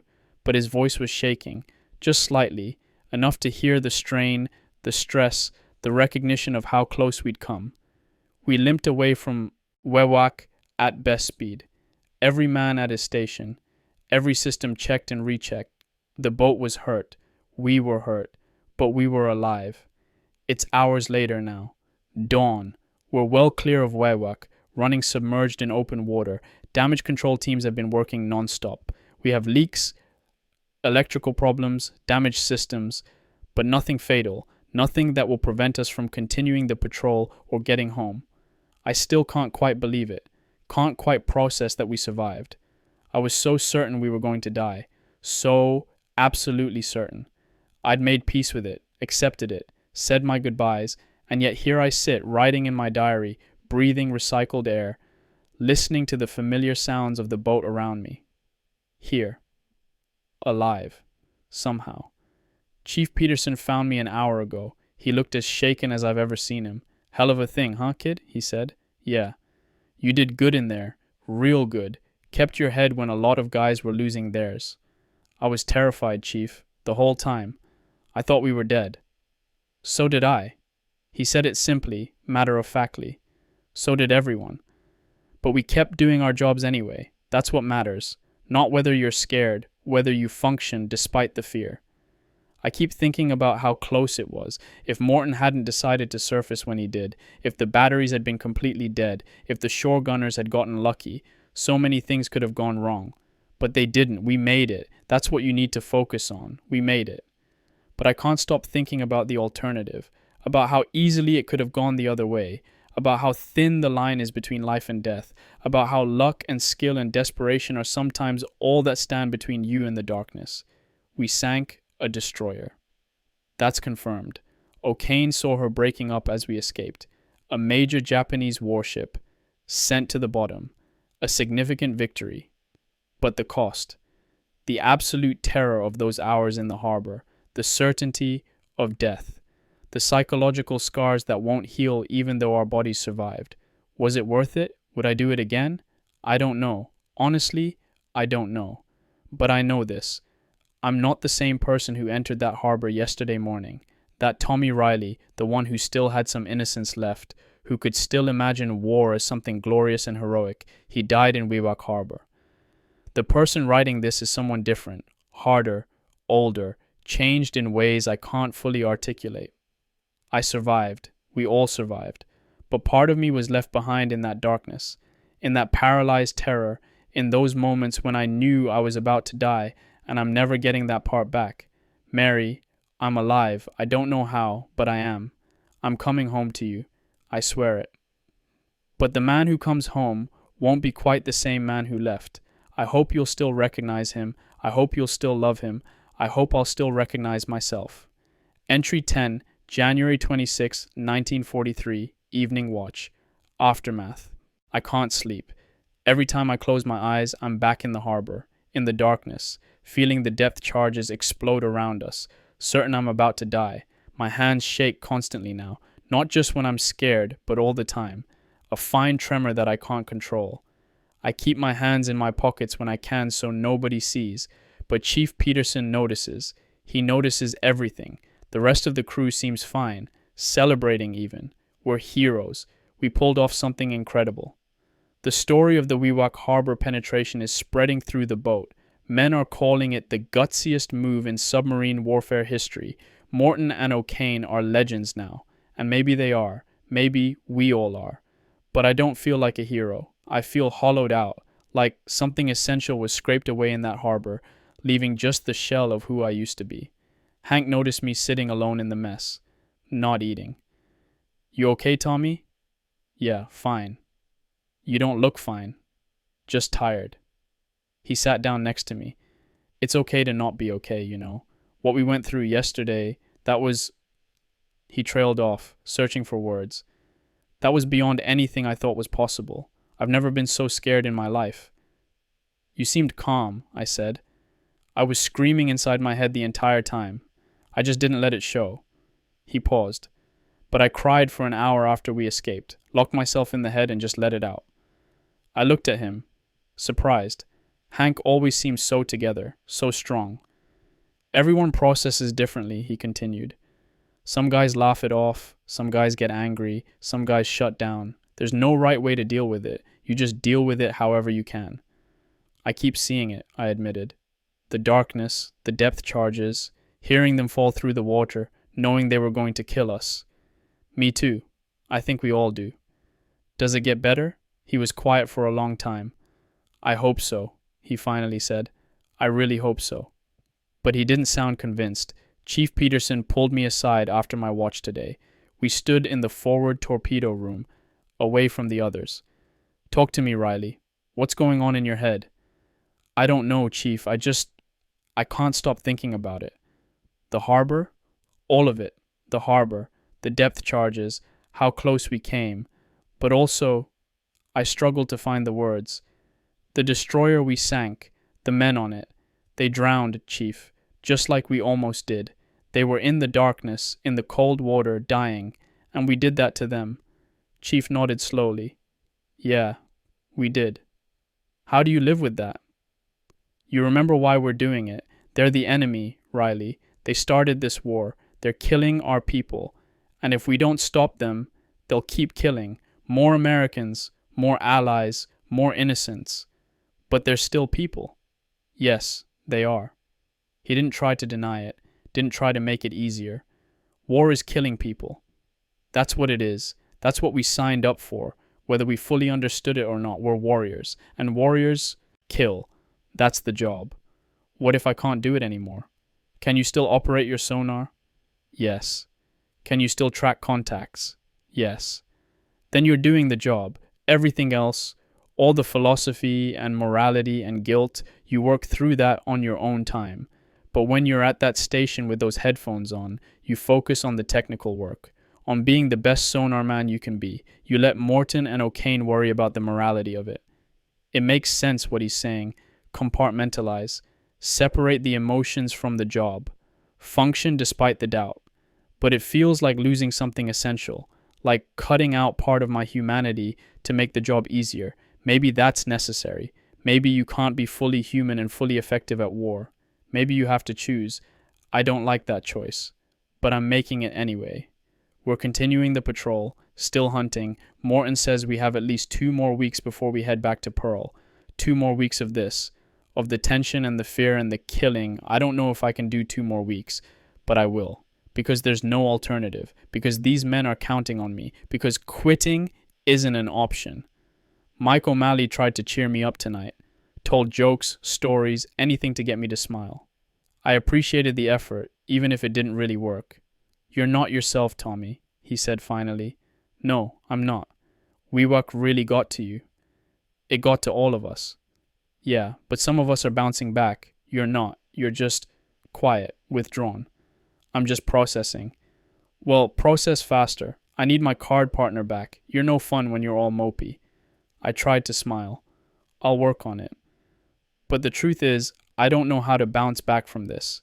Don't know how to return to normal when everything feels fundamentally changed. Before WeWuck, submarine service was dangerous but manageable. Scary but survivable. Something I could do, something I was good at. After WeWuck, it feels like borrowed time. Like I cheated death once, but won't be able to cheat it again. Like every day is a gift, but also a countdown to inevitable disaster. That's no way to live. That's no way to function. But I don't know how to change it. Don't know how to recapture whatever confidence or hope or innocence I had before. I tried to pray tonight. The rosary my mother taught me. Hail Mary, full of grace. But the words felt empty, hollow, like prayers shouted into a void that doesn't care. Where was God in WeWuck Harbor? Where was divine protection when the depth charges were falling? Where was the guardian angel supposedly watching over me? I know that's not how faith works. I know God doesn't promise physical safety, just spiritual salvation. I know that good people die in wars all the time, and their faith doesn't save them from bombs or bullets or drowning. But knowing that intellectually doesn't help, doesn't fill the emptiness, doesn't answer the question that keeps repeating in my mind: why did I survive when so many others don't? What makes me special? What makes me worthy of life when enemy sailors drown, when my cousin Danny died at Pearl Harbor, when men die every day in this war? Nothing. That's the answer. Nothing makes me special. I survived through luck and skill and the heroics of men like Morton and O'Kane, not because I deserved to survive, not because God chose me, just because. Random chance. Chaos. The universe doesn't care. That's the thought that terrifies me more than the depth charges. The idea that there's no meaning to any of this. That survival or death is just random. That nothing I do matters, nothing I believe matters, nothing I hope for matters. Just chaos and violence and eventually, inevitably, death. I need to sleep. My watch starts in 4 hours. I need to be sharp, focused, need to do my job. But I'm afraid to close my eyes.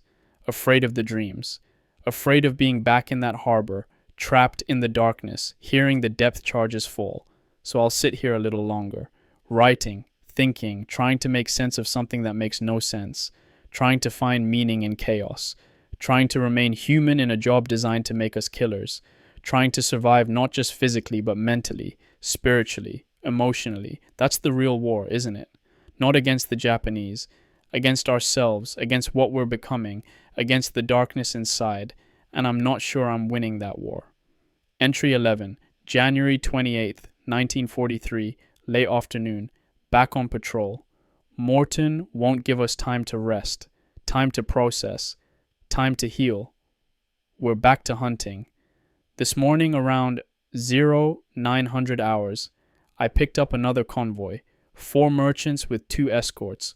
Standard procedure. We tracked them, maneuvered into position, fired a spread of torpedoes. 2 hits, maybe 3. The explosions were distinct, powerful, ships damaged or sunk. The crew cheered. Another successful attack, another notch in Wahoo's belt, but I felt nothing. I sat at my station, headphones on, tracking the sinking ships, listening to their death throes, the sounds of breaking hulls, of men in the water, of engines going silent, and I felt absolutely nothing. That worries me more than the fear did. Fear is natural. Fear is human. Fear means you still care about surviving, about dying, about consequences. But this numbness, this emotional flatness, this ability to listen to men drowning and feel nothing, that's not human. That's something else. Chief Peterson says it's normal. Part of the process. You can't maintain that level of emotion for every attack, he told me. You'd burn out. Go crazy, so your brain protects you by shutting down the emotional response. It's a survival mechanism. Maybe he's right. Maybe this is just how you cope with repeated trauma. You become numb, you stop feeling, you turn yourself into a machine performing tasks without emotional engagement. But machines don't dream. Machines don't have nightmares. And I'm still having those. Still waking up in the middle of the night, gasping, covered in sweat, convinced I'm drowning. So I'm not a machine. Not entirely, just broken, damaged, functioning but not whole. The destroyer escorts counterattacked after we sank their charges. Standard procedure. They dropped depth charges, lots of them, but we were already deep and moving away. The charges were distant, ineffective. Nothing like Wewak. Nothing will ever be like Wewak. The crew handled it well. No panic, no fear, just professional execution of procedures. Dive deep, rig for silent running, wait it out. We've learned, we've adapted, we're getting better at this. Or maybe we're just getting numb, like me, learning to function despite the fear, learning to kill without feeling. Is that better? Is that progress? Or is it losing our humanity piece by piece? I don't know anymore. Hank was hit in the face by a ricochet during the depth charge attack. Not seriously. Just a cut from a shattering gauge. But there was blood everywhere, and for a moment I thought he was badly hurt. I helped him to the corpsman, held a cloth against the wound while the bleeding stopped, watched while it got bandaged. Just a scratch, Hank said, trying to smile. Chicks dig scars, right? Yeah, you'll have a story to tell. The Great Wewak escape wasn't story enough? That's classified. This, you can actually talk about. He laughed, then winced, because it pulled at the cut. True, how I got wounded in action makes me sound like a real hero. But he's not joking, not entirely. We all want to be heroes, want our sacrifices to mean something, want to believe we're doing something noble, something worth the fear and the danger and the nightmares. Are we? I honestly don't know. We're sinking ships, disrupting enemy supply lines, contributing to the war effort. By that measure, yes, we're doing something important. But at what cost? What's it doing to us? Who are we becoming? I think about the person I was when I left Duluth, engaged to be married, planning a future, optimistic, full of purpose and patriotism. That person is gone. Died somewhere in the Pacific. Maybe at Wewak. Maybe earlier. Maybe gradually, day by day, until one morning I woke up and realized I was someone else entirely. This person, this Tommy Riley, I don't know him very well. Don't like him much. He's hard, cold, numb. He kills without feeling, survives without gratitude, functions without joy. He's efficient, competent, good at his job. But he's not someone I'd want to know. Not someone Mary would recognize. Will I get the old Tommy back when this is over? When the war ends, when I go home, when I try to build that life we planned, will I be able to rediscover who I was? Or is that person gone forever, replaced by this hollow shell? Chief Peterson says it gets better after you rotate home, after you leave the combat zone, after you have time to decompress, to process, to heal. But he also has this look in his eyes, this distance, like part of him is still in the Celian, still watching his shipmates die, still trapped in that moment of horror. So maybe you never fully recover. Maybe the war marks you permanently. Maybe you learn to live with it, integrate it, move forward despite it. But maybe you're never the same. I need to write Mary. Haven't written her since before Wewak. But what do I say? How do I explain what's happened without scaring her? Without revealing classified information? Without admitting how much I've changed? Dear Mary, I'm fine. The patrol is going well. I miss you. I love you. I'll be home soon. All lies. Not factually, maybe, but emotionally, spiritually. The truth is too complicated, too dark, too heavy to put in a letter, so I'll write the lies. The comfortable lies that let her sleep at night, that let her believe I'm okay, that let her plan our future without knowing how much of me won't be there to share it. That's what you do in war. You lie, to yourself, to your loved ones, to everyone. You pretend you're okay. You pretend it's not destroying you. You pretend there's still hope. Maybe if you pretend long enough, it becomes true. Maybe the lies turn into reality. Maybe you become the person you're pretending to be. Or maybe you just get better at lying. Roger Payne approached me today, the young kid, 19 years old, on his first patrol. Can I ask you something? He said. Sure. How do you deal with it? The killing, the fear, all of it. I should have given him Chief Peterson's answer. Focus on the job. Compartmentalize. Do your duty. But I couldn't. Couldn't lie to this kid who's looking for answers I don't have. I don't know, I told him honestly. I'm still figuring it out myself. But you seem so calm, so together.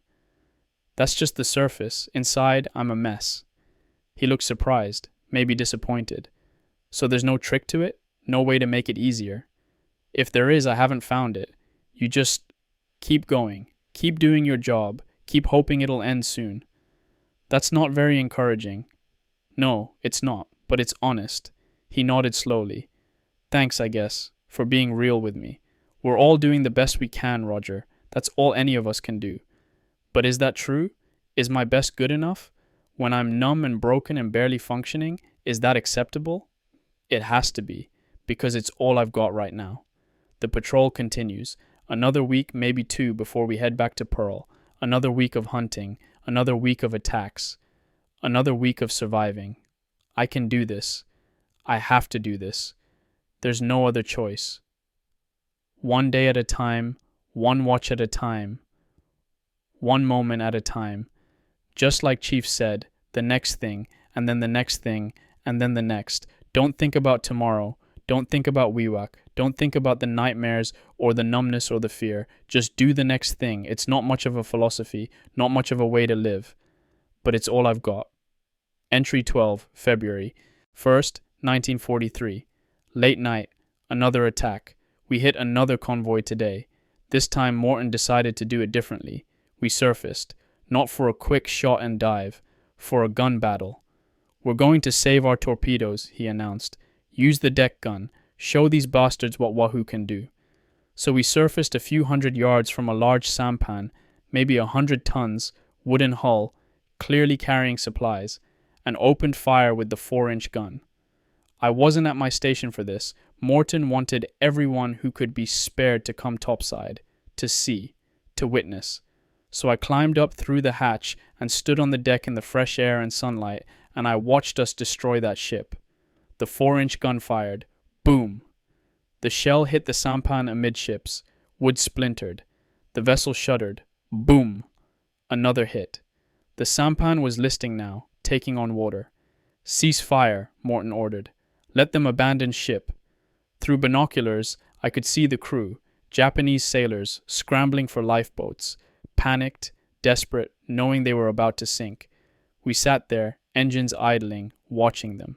30, maybe 40 men, getting into boats, rowing away from their dying ship. And then I saw them clearly, saw their faces, young faces, scared faces, human faces. They weren't abstractions on a sonar screen anymore. Weren't just propeller sounds and bearing plots. They were men, real men, looking at us, looking at the submarine that had just destroyed their ship and would leave them in the middle of the ocean with no rescue coming. Some would probably make it to land eventually, some wouldn't. They'd drift, starve, die of thirst, drown in a storm, and we were leaving them to that fate. We can't take them prisoner, O'Kane explained to those of us on deck. We don't have room, don't have supplies. Submarine warfare doesn't allow for prisoners. So we're just leaving them. To live or die by chance. Is that better or worse than killing them outright? I don't know. The sampans slipped beneath the waves. The Japanese sailors in their lifeboats kept rowing, putting distance between themselves and us. And we dove, disappeared beneath the surface, back to our steel world, back to hunting. I can't stop thinking about their faces. Can't stop seeing them, young men just like me. From families just like mine, with hopes and dreams and fears just like mine. And we destroyed their ship, sent them drifting in the Pacific, condemned some of them to death. That's war, everyone keeps telling me. That's the job. They would do the same to us if they could. But knowing that doesn't help, doesn't ease the weight, doesn't make the faces go away. I threw up after we dove, went to the head and emptied my stomach. The acid burn, the heaving, the tears streaming down my face. Chief Peterson found me there. I saw them, I said, their faces. They were people, Chief, just people. Yes, they were. How do you do this? How do you keep doing this knowing what we're doing to them? He was quiet for a long moment. You remember why, he said finally. You remember Pearl Harbor. You remember the boys who died there. You remember that every ship we sink, every supply line we cut, that's one less way they can kill our people.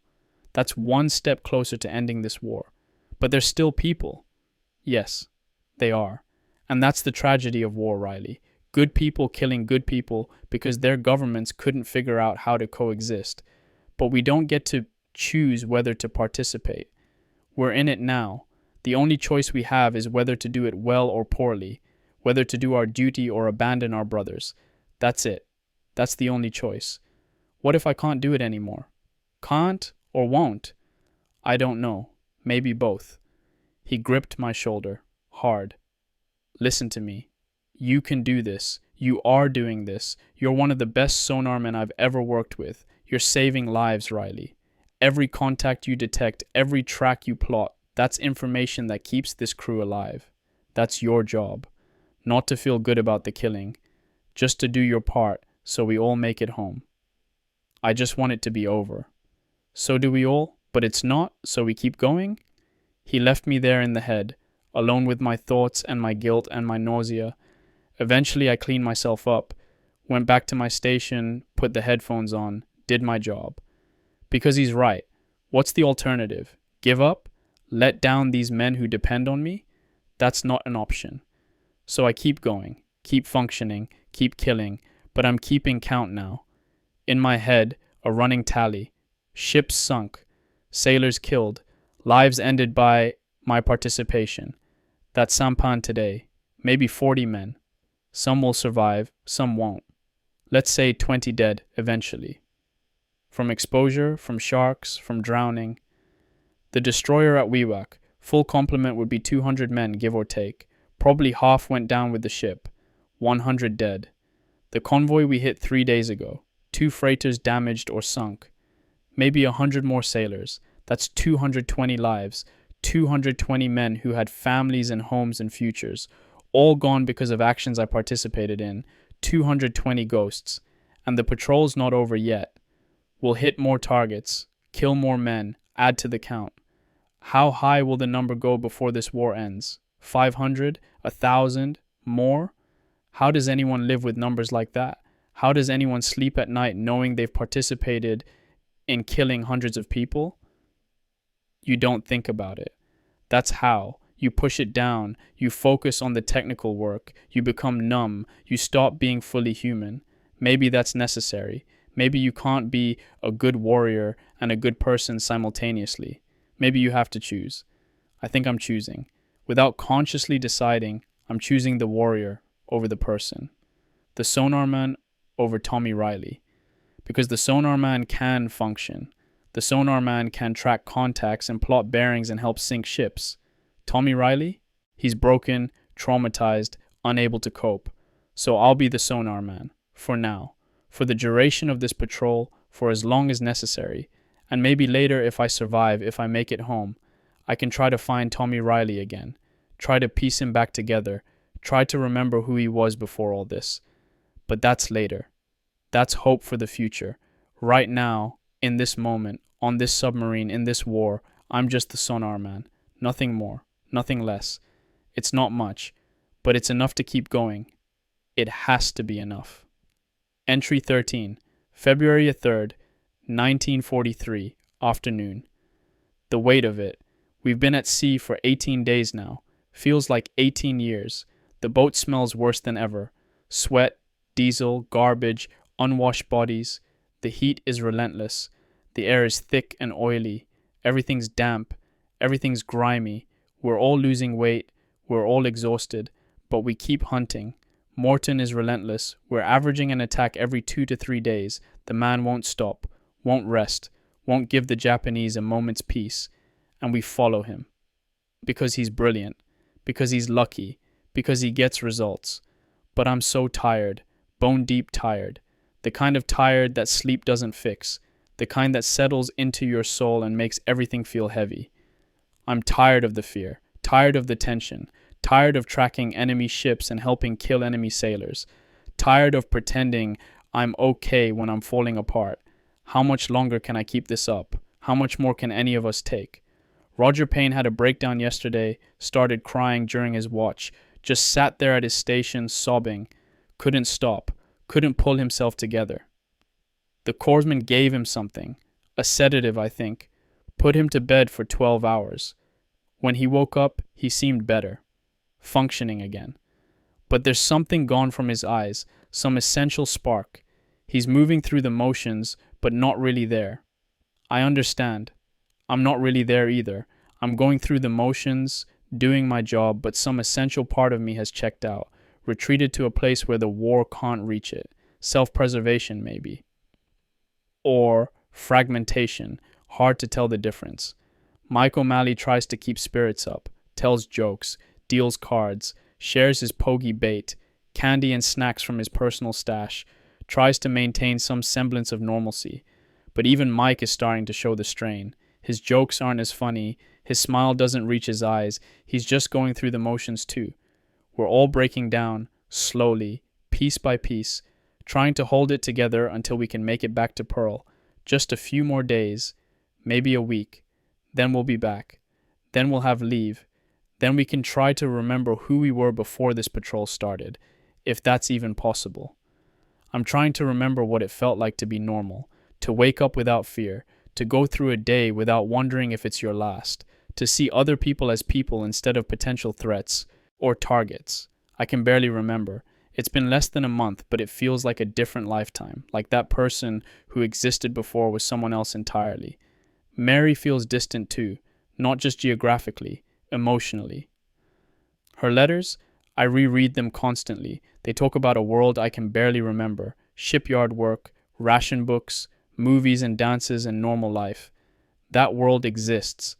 I know it does. Somewhere up there, on the surface, people are living normal lives, working, laughing, planning futures. But down here, in this steel tube, in this underwater war, that world is incomprehensible, unreal. How do I bridge that gap? How do I go from this world to that one? How do I transition from warrior to civilian, from killer to husband, from this broken thing to a functioning human being? I don't know if it's possible. I don't know if I can do it, but I have to try. Because the alternative is staying in this darkness forever, and I can't do that. Won't do that. Mary deserves better than that. I deserve better than that, so I'll hold on. A few more days, a few more attacks, a few more moments of terror and numbness and exhaustion. And then Pearl Harbor, and then rest, and then maybe, possibly, hopefully, the beginning of healing. That's the plan. That's the hope. I just have to make it there. We all do. The crew had a birthday celebration tonight for one of the engineers. He turned 24. The cooks made a cake from whatever they could scrounge, probably canned milk and sugar and flour that's been stored too long. But it was a cake, with candles made from twisted paper and oil. We sang happy birthday, off-key, tired voices, but we sang. And for a moment, for just a brief moment, we were people again. Not warriors, not killers, just people, celebrating life, acknowledging that someone made it another year. It felt good. It felt human. Then the moment passed. Back to reality, back to the war, back to the job, but I'm holding on to that moment. That brief flash of humanity, that reminder that we're more than our functions, more than our weapons, more than our mission. We're people. Still. Despite everything, despite all we've done and all we've become, we're still people.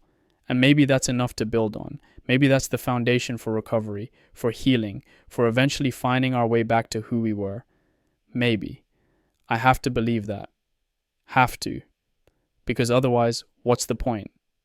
Entry 14, February 5th, 1943, 0300 hours. Breaking point. I had a panic attack tonight. A real one.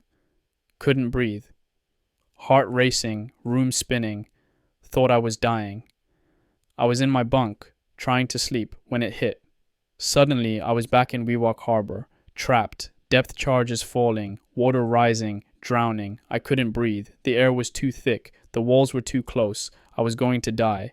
Right here, right now, I was going to die. I stumbled out of my bunk, gasping. Hank woke up, saw me, got Chief. Peterson. Chief sat with me, talked me through it. Breathe, Riley. Slow breaths. You're safe. You're on the boat. You're not in the harbor. You're safe. But I wasn't safe. None of us are safe. We're in a steel coffin hundreds of feet under the ocean. One malfunction, one depth charge, one mistake, and we're all dead. You're having a panic attack, Chief said calmly. It's your mind's way of processing trauma. It'll pass. Just breathe.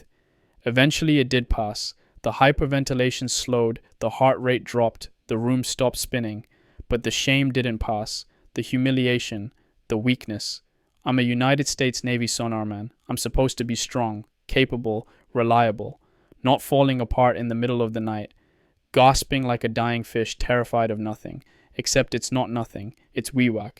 It's all the close calls. It's all the death. It's all the fear compressed into 3 weeks of hell. And it finally broke through. Chief Peterson didn't leave. Sat with me for an hour. Just being there.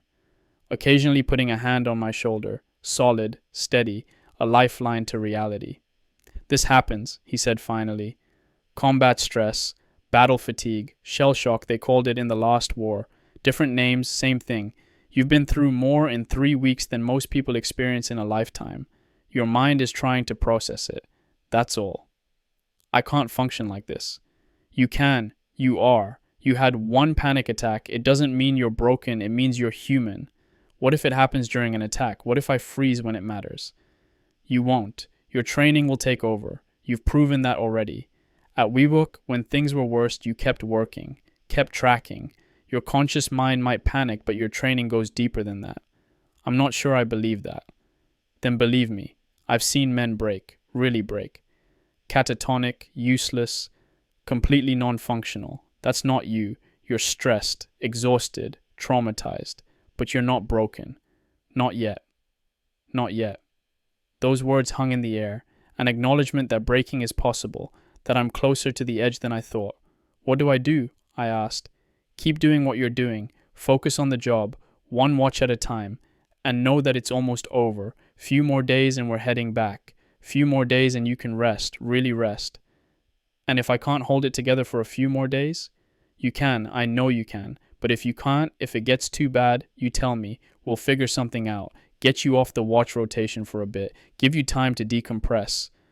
But I can't do that. Can't let the crew down. Can't be the weak link. So I'll hold it together. However I can. Whatever it takes. Hank talked to me after Chief left. You scared me, he said. I thought you were having a heart attack or something. Sorry. Don't apologize. Just talk to me, okay? If it gets bad again, don't suffer alone. I didn't want to burden anyone. We're a crew, Tommy. We carry each other's burdens. That's how this works. You've been carrying yours alone for too long. Let us help. Maybe he's right. Maybe I've been trying too hard to be strong, to handle it all myself, to not show weakness. But I'm not strong. Not anymore. Maybe I never was. Maybe strength isn't about never breaking. Maybe it's about breaking and putting yourself back together. Again and again, as many times as it takes. I'm broken right now, fractured, held together with duct tape and willpower and the support of men like Chief Peterson and Hank. But maybe that's okay. Maybe that's enough to make it through. Just a few more days. That's all I need. Just hold it together for a few more days, then Pearl Harbor, then leave, then a chance to put myself back together properly. I can do this. I have to do this. Mary, I'm holding on. Barely, but I'm holding on. For you, for us, for the future we planned. I'm coming home. I swear it. Broken, changed, different than I was, but alive, still alive. That has to be enough. Entry 15, February 6, 1943, evening. Routine and reflection. We're heading back. Morton announced it this morning. The patrol is officially over. We've expended most of our torpedoes, been at sea for 3 weeks, and accumulated enough damage that we need to get back to Pearl for repairs. The relief was palpable. You could see it on every face, feel it in the air, hear it in the voices. We're going home. We survived. We're actually going home. The tension hasn't disappeared. We're still in enemy waters, still vulnerable, still targets.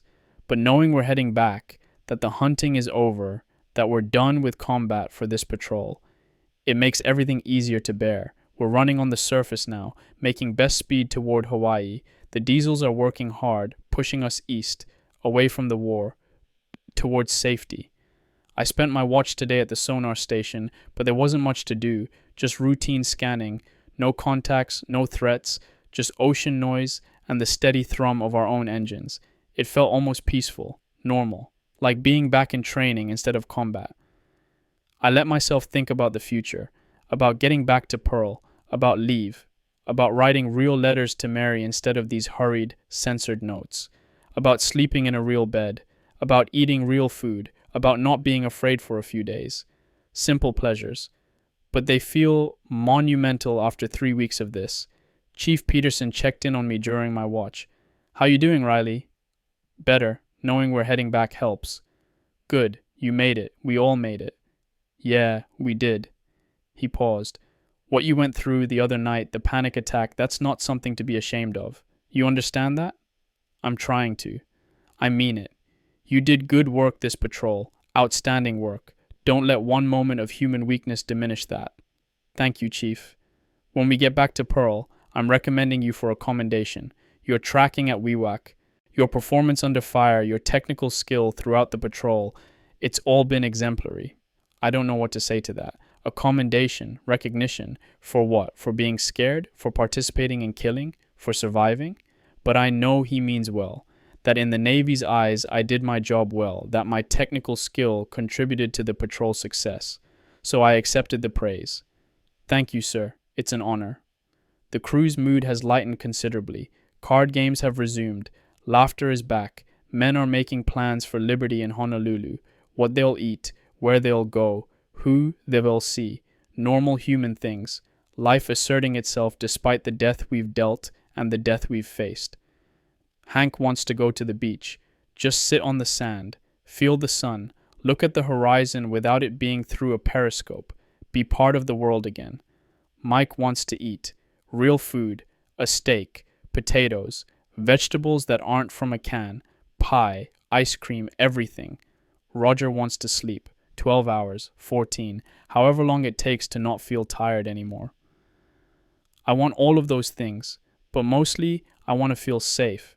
To not wake up gasping, to not hear depth charges in my sleep, to not see the faces of Japanese sailors drowning.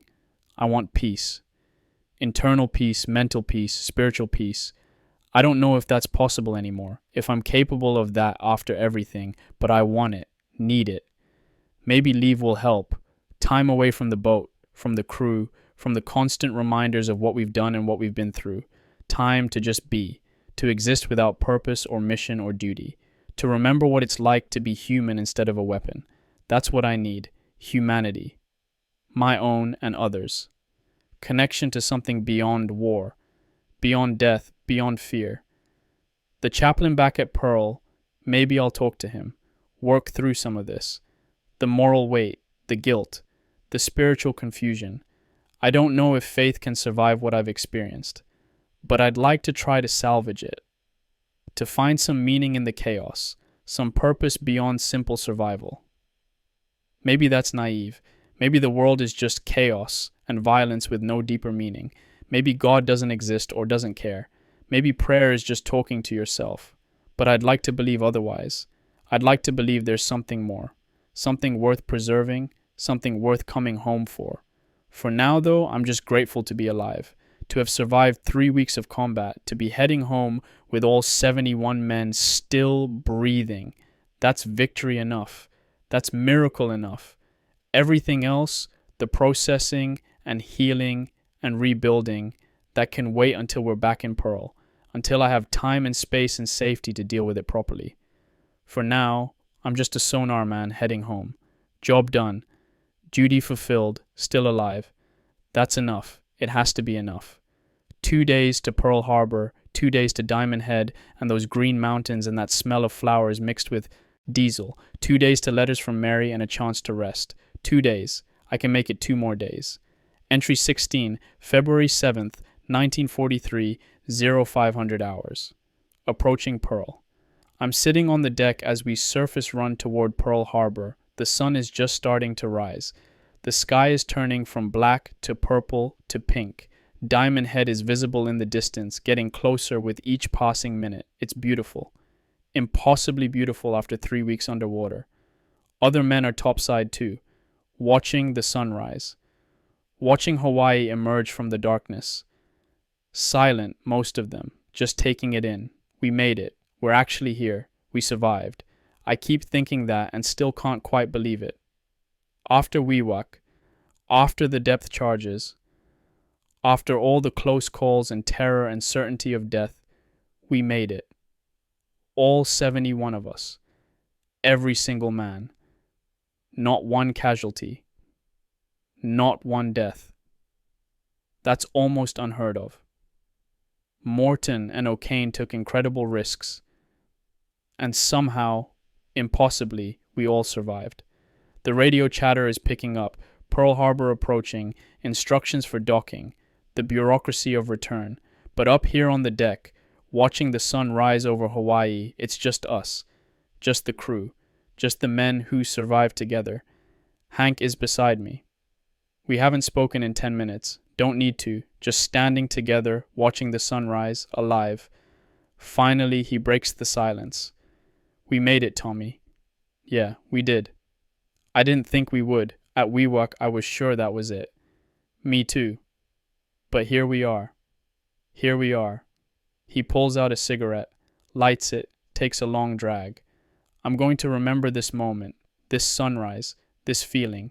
When things get bad again, and they will get bad again, I'm going to remember this. That we survived, that it's worth surviving for. This, beauty, life, everything we're fighting to protect. He's right. That's what I need to hold on to. Not the horror of Wewak, not the depth charges, not the fear, but this, the sunrise, the mountains, the promise of home. That's what makes it worth it. That's what gives it meaning. We're entering the channel now. Pearl Harbor opening up before us. The destruction from the attack over a year ago is still visible. Sunken ships, damaged docks, the scars of war, but also life, activity, ships moving, people working, the Navy rebuilding, fighting back. We're part of that. Our patrol, our attacks, our successes, they're part of pushing back, part of winning. Maybe that's enough meaning. Maybe that's enough purpose. I can see other submarines at dock, other crews, the community we're part of, men who understand what we've been through because they've been through it themselves. There's comfort in that, in not being alone, in being part of something bigger. The docking procedures are starting, orders being shouted, lines being prepared, the efficient chaos of arrival. But I'm staying on deck as long as possible, breathing the fresh air, feeling the sun, watching the world that exists beyond steel and water. This world, the one worth fighting for, the one worth surviving for, the one I'm coming home to. Mary, I made it. First patrol under Morton complete. 3 weeks of combat servida. I'm different than I was. Changed. Damaged. But alive. And for now, for this moment, watching the sun rise over Pearl Harbor, that's enough. We made it. We're home. Entry 17, February 7th, 1943, 1400 hours, dockside. We're tied up at the submarine base. The patrol is officially over. There was a small ceremony. Admiral Lockwood himself came down to greet us, shook hands with Morton and O'Kane, congratulated the crew. Gentlemen, he said, USS Wahoo's third war patrol will go down in history. The penetration of Wewak Harbor was one of the gutsiest, most aggressive submarine actions of this war. You've set the standard. You've shown what American submarines can do. Every boat in the Pacific Fleet will hear about this. You should be very proud. The crew cheered. Morton beamed. O'Kane smiled his tight, controlled smile. And I felt nothing. Just numb. Empty. We sank ships, killed men, survived. That's the sum of it. Is that something to be proud of? I don't know anymore. The moral clarity I had when I joined up, the certainty that we were fighting for the right cause, that certainty has been eroded by 3 weeks of reality. We are fighting for the right cause. I still believe that intellectually. The Japanese started this war. They're committing atrocities across Asia. They need to be stopped. But knowing that doesn't make the killing easier, doesn't erase the faces of those sailors in the lifeboats, doesn't quiet the nightmares. Liberty has been granted. 2 weeks. 2 weeks to decompress, to rest, to try to become human again. The crew is already making plans. Beach trips, restaurants, movies, normal things.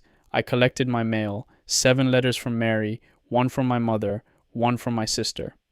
I'll read them later. Right now I just need to get off the boat. Need to be somewhere that isn't steel and oil and memories. The bachelor officers' quarters have a room assigned to me.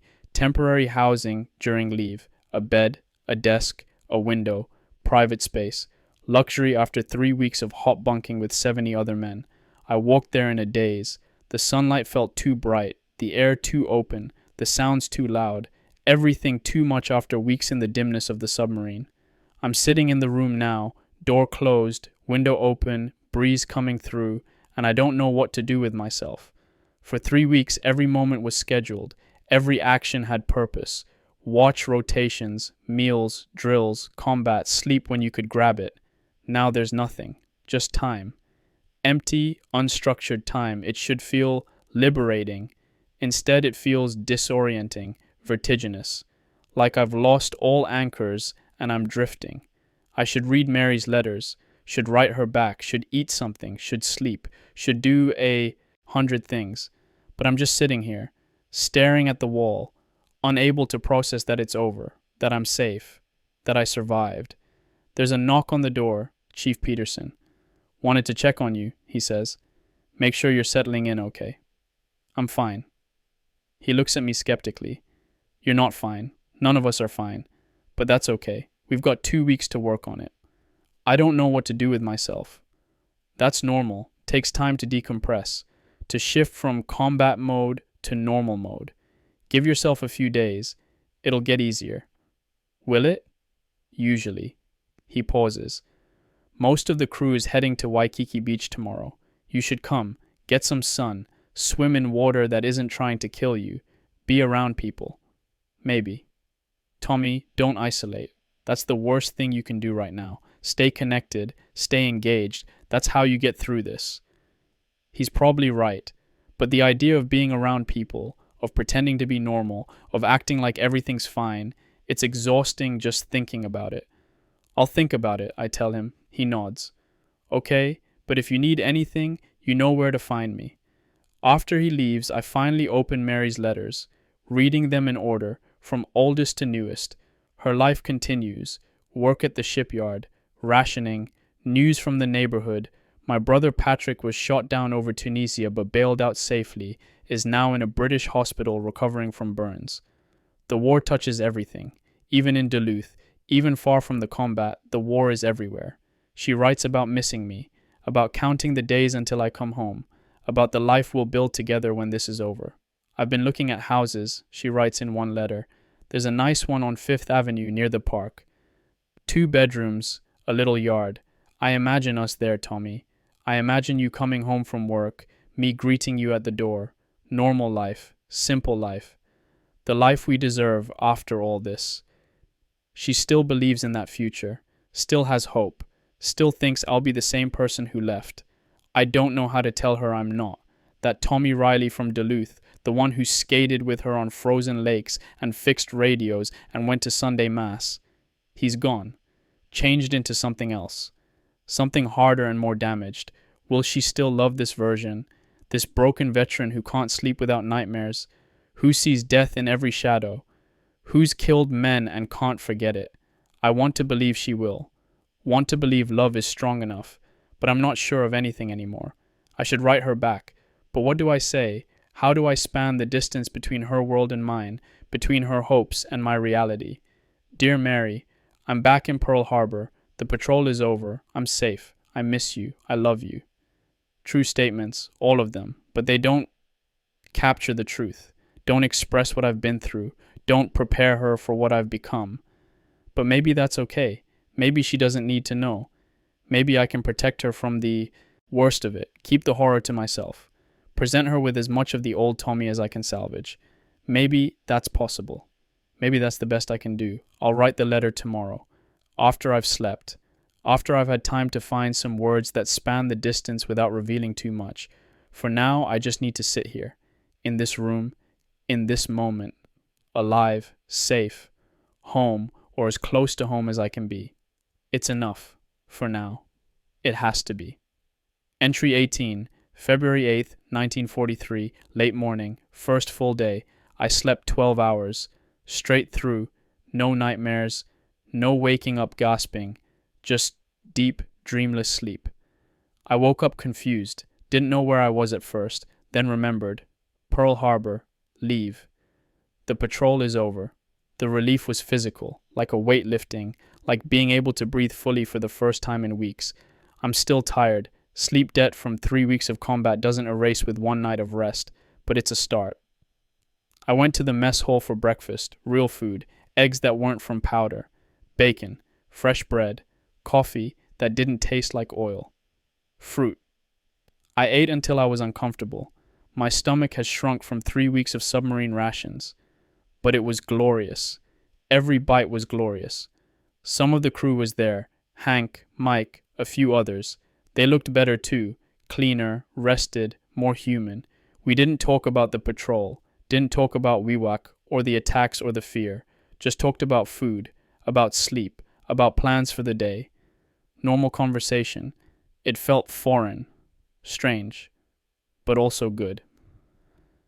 Beach trip this afternoon, Hank reminded me. You coming? I hesitated, but Chief Peterson's words echoed. Don't isolate. Yeah, okay. Good. We're meeting at 1400 hours. The beach, Waikiki. I've been there before, during previous leaves, but this time feels different, like I'm seeing it for the first time, or seeing it as if for the last time.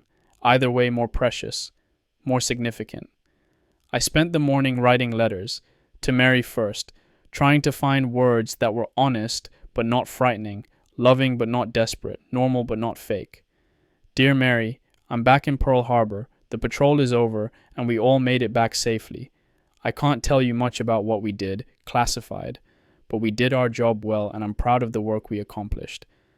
I'm on leave for 2 weeks now, time to rest and recover before the next patrol. I'm thinking about you constantly, reading your letters over and over. The photograph you sent is with me always. Your news about the shipyard work makes me so proud.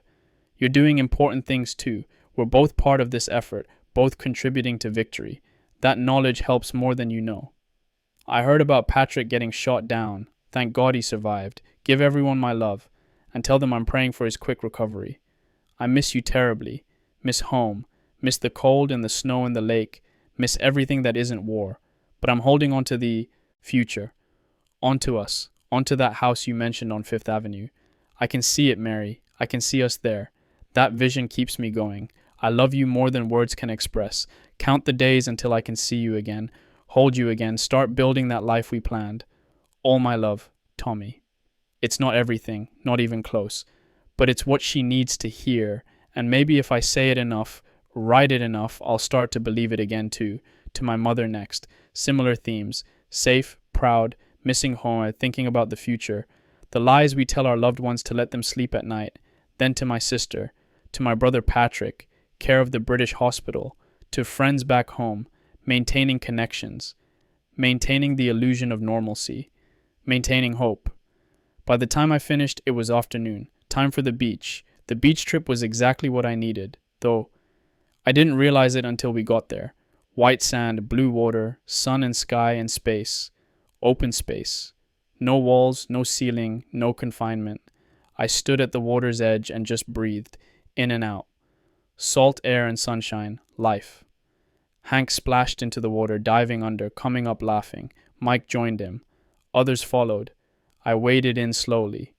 The water was warm, clear, gentle waves lapping at my legs.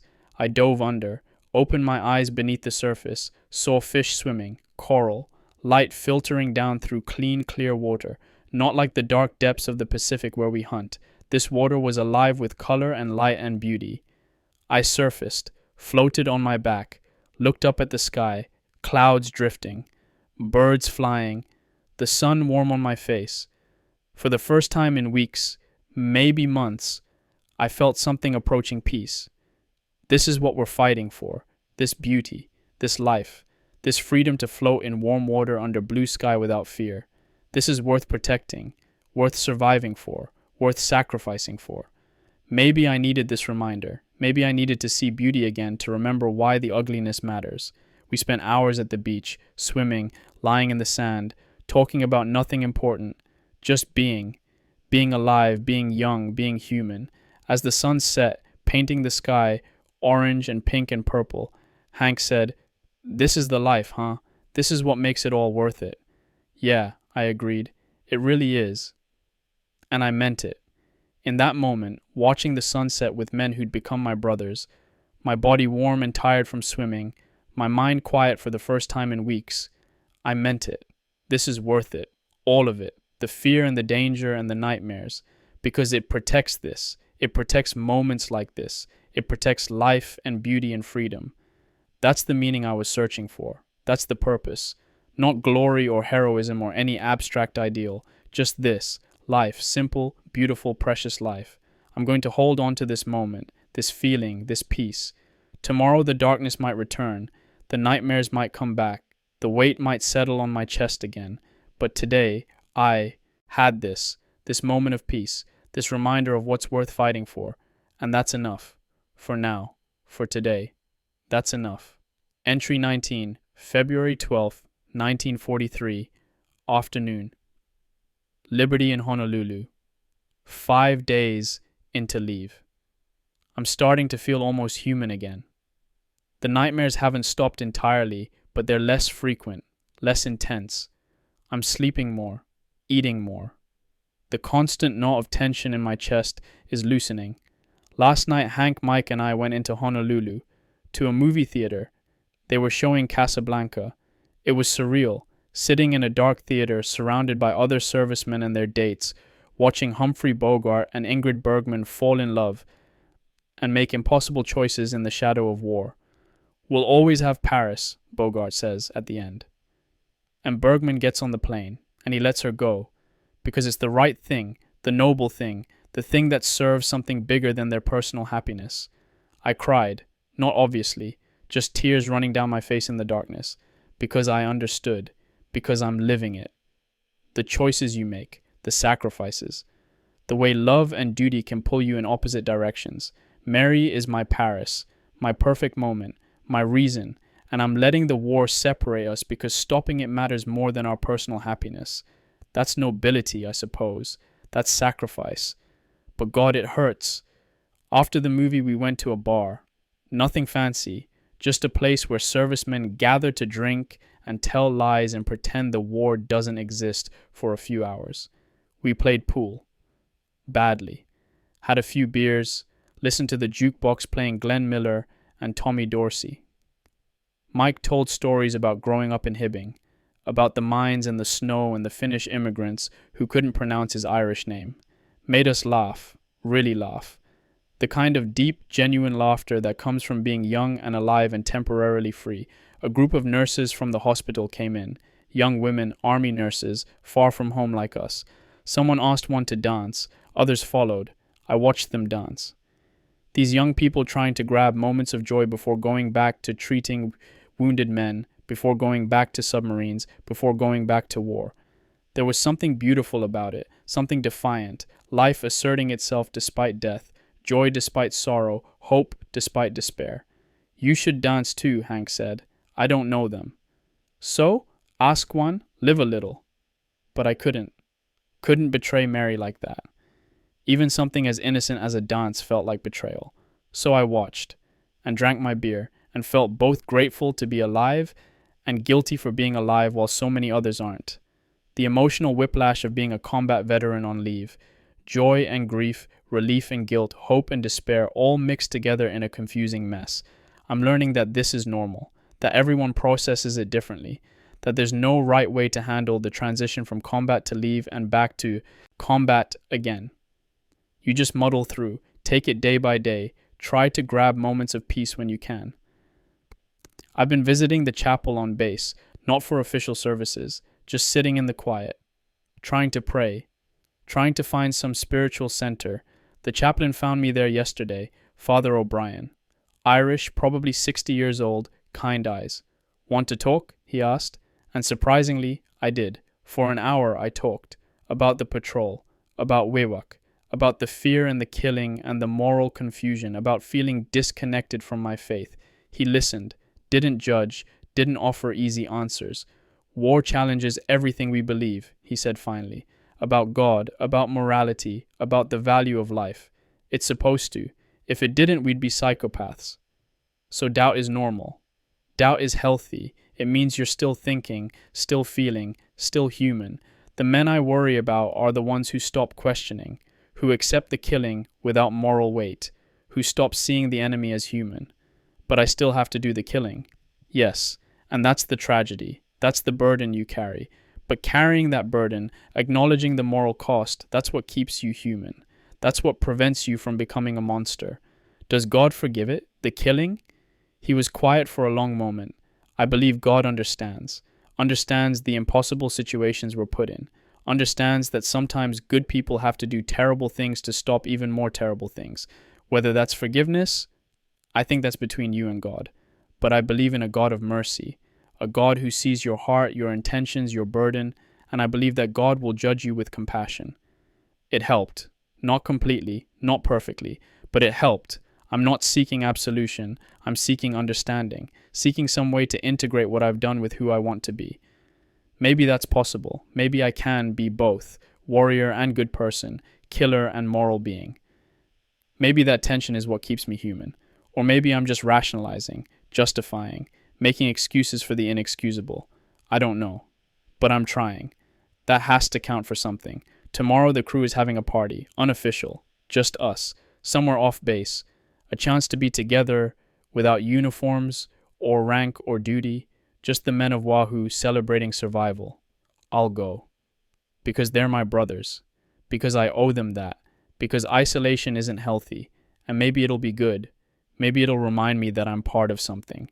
That I'm not alone. That we all carry these burdens together. That's the thing about submarine service. You're never really alone.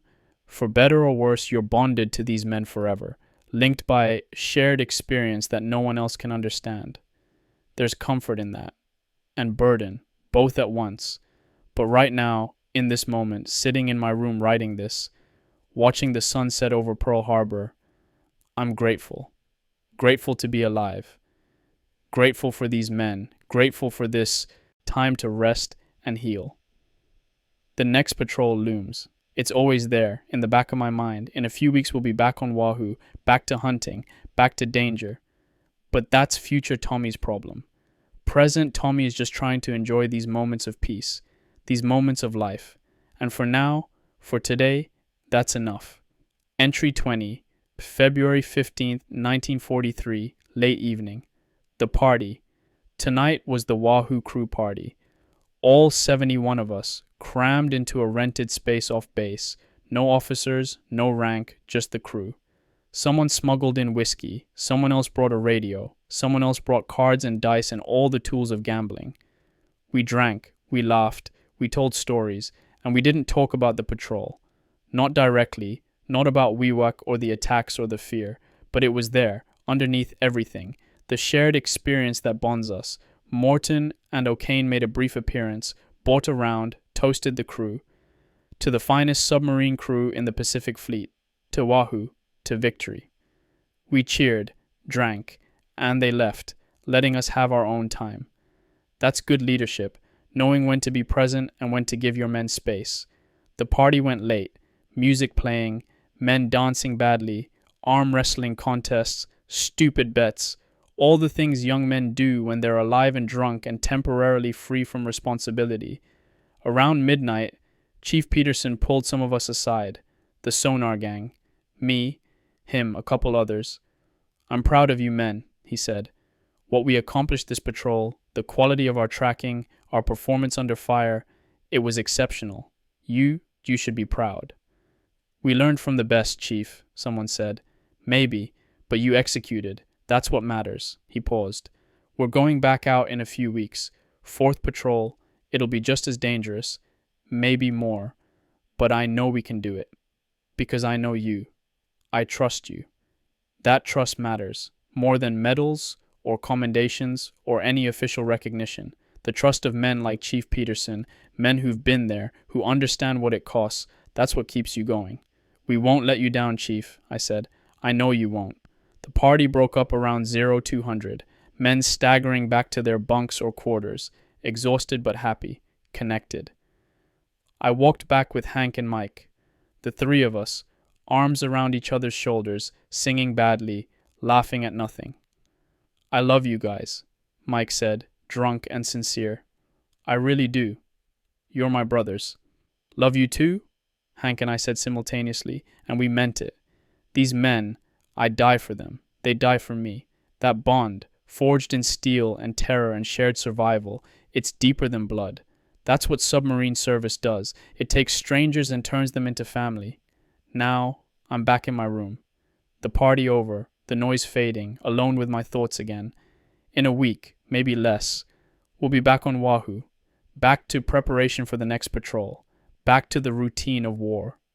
But I'm different now than I was at the start of the 3rd patrol. Harder, yes, more damaged, but also more connected, more bonded to these men, more aware of what matters. We survive together, or we don't survive at all. That's the truth of submarine warfare. And knowing that, trusting that, leaning on that, it makes the burden bearable. Almost. Mary, I'm still here, still alive, still yours. The war continues, but I'm holding on. For you. for us, for the future we planned. Only a few more weeks of leave, then back to it, back to the hunt, back to the danger. But tonight I'm grateful for these men, for this life, for surviving long enough to have nights like this. That's enough. For now, that's enough.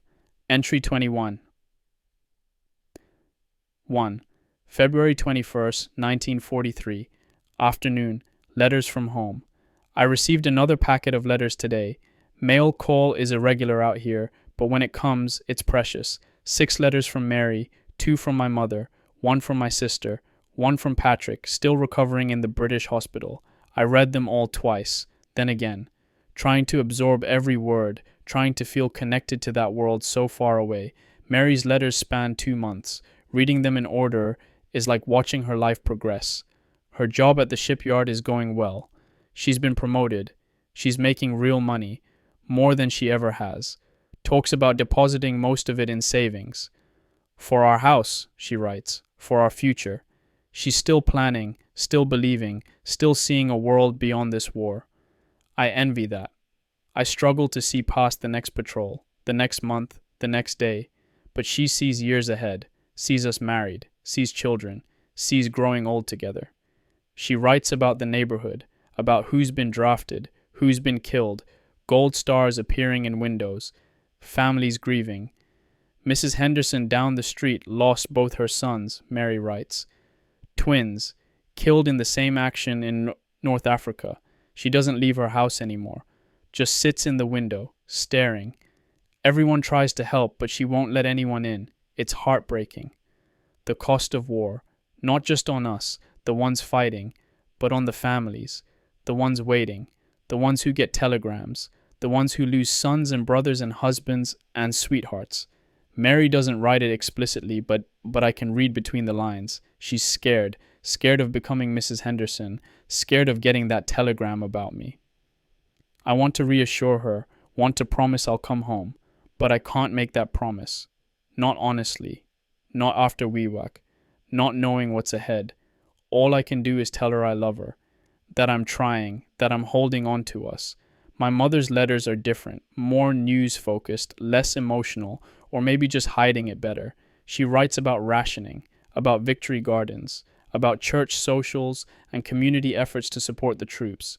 She mentions my father, how proud he is, how he tells everyone about his son, the submariner, how he's aged since I left, worry taking its toll. She doesn't say she's scared, doesn't say she cries, but I know my mother. I know what she's not writing is as important as what she is. Patrick's letter is the hardest to read. He describes being shot down, the flak, the fire, bailing out, the parachute opening, landing in enemy territory, being captured within hours, then British forces overrunning the area. Liberation, the hospital, treatment for burns on his hands and face. I'm alive, Yinam, he writes, but I'm done flying. Medical discharge probable. Part of me is relieved. Part of me feels like I'm abandoning my crew, my mission. It's complicated. I understand that. The relief at surviving mixed with guilt for leaving, for not continuing to fight, for being done when the war isn't done. He asks about me, about submarine service. Is it as bad as they say? The depths, the pressure, the claustrophobia? I can't imagine. At least in a plane you can see the sky, can try to bail out. In a submarine, if something goes wrong, there's no escape. That terrifies me. He's not wrong. That is the unique terror of submarine service, the inescapability of it. You're sealed in steel, deep underwater, and if the boat fails, you die. There's no parachute, no escape hatch, no alternative. You live or die with the boat, with the crew, together. But I can't write that to Patrick. Can't explain that terror because it's classified and because he doesn't need that burden. So I'll write back something vague and reassuring, the lies we tell. My sister's letter is lighter. She's engaged, getting married in June, to a guy I barely know, someone she's been dating for a year while I've been gone. Life continues. People fall in love. Plans are made. The world keeps turning despite the war. She wants me at the wedding. You have to be there, Tommy. You have to give me away since Dad's health isn't great. You have to be my big brother on the most important day of my life. June. That's months away. Will I be there? Will I survive that long? Will I get leave? Will the patrol schedule allow it? I don't know. Can't know. Can't plan for a future that uncertain. But I'll write back that I'll try, that I'll do everything I can to be there. Another promise I might not be able to keep. After reading all the letters, I sat in my room for a long time, just thinking, processing. There are two worlds, the world of the submarine, of combat, of death and fear and survival, and the world of home, of families and weddings and jobs and normal life. I exist in both. But I don't quite fit in either anymore. I'm too changed for home, too haunted for normal life. But I'm also too human for war, too emotional for the numbness required. I'm caught between. Not quite warrior, not quite civilian. Something in between, something undefined. Maybe that's okay. Maybe that liminality is where I need to be right now. Not trying to be either thing completely, just existing in the tension between them. Or maybe I'm overthinking it. Maybe I'm just a 22-year-old kid trying to survive a war and get home to the girl he loves. Maybe it's that simple and that complicated all at once. I'm going to write back to everyone tonight. Long letters, honest letters, as much as I can be. Trying to maintain those connections. Trying to remember who I am beyond the war. Because that's important, vital even. Not losing myself completely to this. Maintaining some thread connecting me to Tommy Riley from Duluth. To the person I was and hopefully can be again. The person Mary is waiting for. The person my family expects to come home. The person I want to be. He's still in here somewhere. Buried deep, damaged, changed, but still there. I have to believe that. I have to. Entry 22, Shotu Shantati, 22 February 23rd, 1943, evening. Final days of leave. Leave is almost over. In 2 days, we report back to Wahoo for preparations for the 4th War Patrol. These last few days have been a strange mix of peace and anticipation. Grateful for the rest, but aware it's ending. Trying to hold on to every moment while knowing they're slipping away. I've spent time alone, walking, thinking, trying to integrate everything that happened, trying to prepare for what's coming. The nightmares persist, not every night, but often enough. I wake up gasping, certain I'm drowning. Take several minutes to remember where I am, to remember I'm safe. Will I ever sleep peacefully again, or is this permanent? Part of who I am now. I've also spent time with the crew, meals together, card games, conversations, maintaining bonds that might be all that keeps us alive on the next patrol. We don't talk about being scared, don't talk about the possibility of dying, but it's there, underneath everything. The knowledge that some of us might not come back. Statistics are against us. Submarine warfare has the highest casualty rate in the Navy. 22% of submariners who go to war don't come home. 1 in 5. Looking around at the crew, at these 71 men, I wonder, how many of us will die before this war ends? How many will make it home? There's no way to know, no way to predict. We just keep going, keep doing our jobs, keep hoping we're not the unlucky ones. Chief Peterson gave me advice today. The 4th patrol will be easier in some ways, he said. You know what to expect now. The fear won't be quite as intense because it's familiar, but don't get complacent. Don't let familiarity breed carelessness. Stay sharp, stay focused. Yes, Chief. And Riley, you're doing good. Better than I expected after WEWAC. You've processed it, worked through it. You're going to be fine. I hope he's right, but I don't feel fine. I feel fragile. Like I'm held together with string and hope and stubbornness. But maybe that's enough. Maybe we're all held together that way. Maybe that's all any of us have. I went back to the chaplain today, Father O'Brien, confessed, not in the formal sacramental sense, but just talking, getting things off my chest. I'm scared, I told him. Scared of going back out, scared of dying, scared of killing more people, scared of what I'm becoming. All reasonable fears, he said. How do I function with all this fear? You don't eliminate the fear. You acknowledge it and move forward anyway. That's courage, not the absence of fear, but action despite it. I don't feel courageous. The truly courageous rarely do. It's the fools who feel brave. The wise know better. He prayed with me. for protection, for strength, for peace. I'm not sure prayer changes anything externally, but internally it helps. Reminds me I'm more than just a warrior. Reminds me of the spiritual dimension of existence. After the prayer, I sat in the chapel for a long time, just being, no agenda, no purpose, just existing in a quiet space. There's so little quiet in war, so little peace. These moments are precious, to be held onto, remembered, used as anchors when everything else is chaos. Tonight I'm writing my final letters before we ship out. To Mary, to my family. Not goodbye letters exactly, just in case. Dear Mary, we're heading out again soon. I can't tell you where or for how long, but I wanted you to know that you're in my thoughts constantly. The photograph you sent is with me always.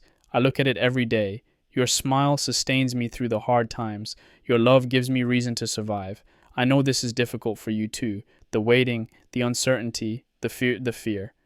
I'm sorry for putting you through this, but I hope you know it's worth it. That what we're fighting for, freedom, peace, a world where our children won't have to do what I'm doing, that's worth the sacrifice. Hold on to our dreams, Mary. The house, the life, the future. Hold on to them for both of us. Because that's what I'm fighting for. Not abstract ideals. You, us, the life we planned. I love you more than words can express. Wait for me. Pray for me. And know that every day I survive is another day closer to coming home to you. All my love, forever, Tommy. Similar letters to my family. Expressing love. Expressing hope. Not expressing the fear or the darkness or the reality of what I'm facing. They don't need to know. They need to hope. To believe I'll come home. To maintain their own strength. So I give them that. The lies that keep them going. Tomorrow is my last full day of leave. I'm going back to the beach. Alone this time. To sit in the sun and watch the waves and remember why life is worth fighting for. To store up peace for the chaos ahead. To remember beauty before I return to darkness. Then the day after, we report to Wahoo. Back to the boat. Back to the crew. Back to war. The third patrol changed me. Broke something in me. But I survived it. Came out the other side still human, still functioning, still capable. The fourth patrol will challenge me again. Maybe break me further. Or maybe forge me into something stronger. I don't know which.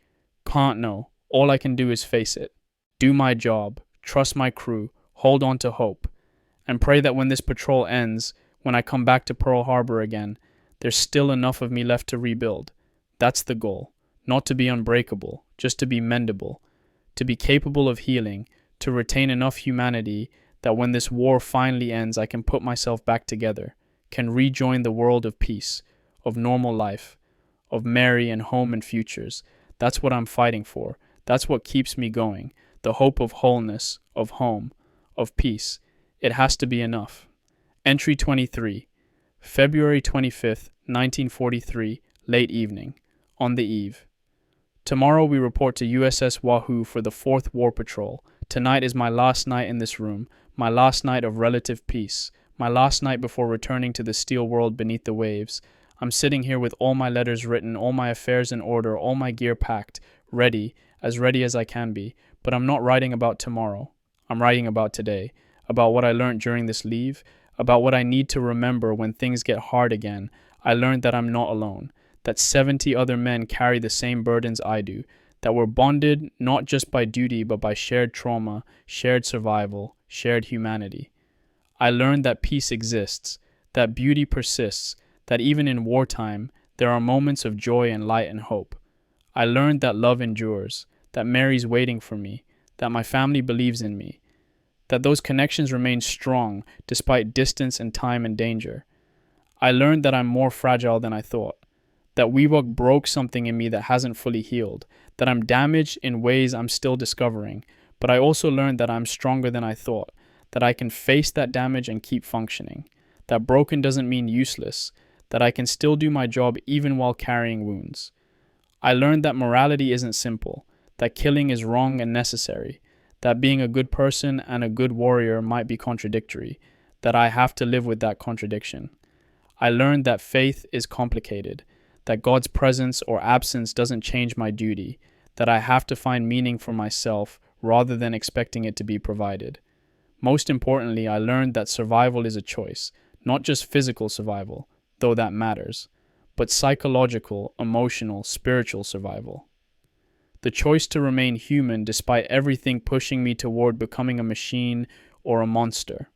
That's the fight I'm really engaged in, not against the Japanese, against my own darkness, my own numbness, my own despair. And I have to keep choosing humanity, keep choosing connection, keep choosing hope, even when it's hard, especially when it's hard. Tomorrow I return to Oahu, to my station, to my headphones, to the ocean depths where sound is sight and death is always one mistake away. I'll hear enemy screws through my headphones. I'll track targets. I'll help guide torpedoes. I'll participate in killing. And I'll do it to the best of my ability, because that's my job, because my crew depends on me, because winning this war matters. But I'll also remember this moment, this quiet room, this peace, this reminder that I'm more than my function. I'm Thomas Michael Riley, from Duluth, Minnesota, engaged to Mary Catherine Sullivan, son of immigrant parents, brother, friend, submariner. I'm 22 years old. I love ice skating and radio repair and Glenn Miller's music. I'm Catholic but struggling with faith. I'm scared of dying and determined to live. I want a normal life, a house, a family, peace. I'm human, still. Despite everything, despite all I've done and all I've witnessed and all I've become, I'm still human, and that's what I'm fighting for. Not just for America or freedom or any abstract ideal, for humanity, mine and everyone else's, for the right to be human in a world that keeps trying to turn us into something less. The next patrol will be hard, maybe as hard as the last, maybe harder. I'll see things, I don't want to see, do things I don't want to do, face death again and again, but I'll get through it. We'll get through it, together, because we're Wahoo, we're the best submarine crew in the Pacific Fleet. We're brothers forged in steel and terror and shared survival. We'll do our jobs. We'll sink enemy ships. We'll disrupt their supply lines. We'll contribute to victory, and we'll come home, as many of us as possible. We'll come home. I believe that. I have to believe that. Tomorrow the war begins again. But tonight, in this moment, I'm at peace. I'm grateful for this leave, for the rest, for the chance to remember who I am beyond the war. I'm ready, not eager, not unafraid, but ready, ready to face whatever comes, ready to do my duty, ready to survive and help my brothers survive, ready to keep being human despite everything. That's enough. That's all anyone can ask. Mary, I'm coming back to you, I promise. However long it takes, however many patrols, however much darkness I have to pass through, I'm coming back. Wait for me. Believe in me. Remember me. I'm coming home. This diary of Thomas Tommy Riley chronicles USS Wahoo's 3rd War Patrol under Commander Dudley W. Mush Morton, one of the most legendary submarine commanders of World War II. The events described, particularly the penetration of Wewak Harbor, are based on historical fact. USS Wahoo completed 7 war patrols under Morton's command, sinking numerous enemy vessels and establishing a reputation for aggressive, daring tactics that changed American submarine warfare doctrine. On October 11, 1943, during her 7th war patrol, USS Wahoo was lost with all hands in the La Perouse Strait between Japan and Russia. All 71 crew members, including Commander Morton, Executive Officer O'Kane, and Sonarman 2nd Class Thomas Michael Riley perished. They were 22, 32, 41 years old, sons, brothers, husbands, fathers, warriors, heroes, human beings. They rest in eternal patrol beneath the Pacific, their sacrifice part of the ultimate victory over tyranny. We remember them not just for their courage in battle, but for their humanity in war. For Mary Catherine Sullivan, who waited. For all the families who lost submariners. For all who serve in the silent service, we remember.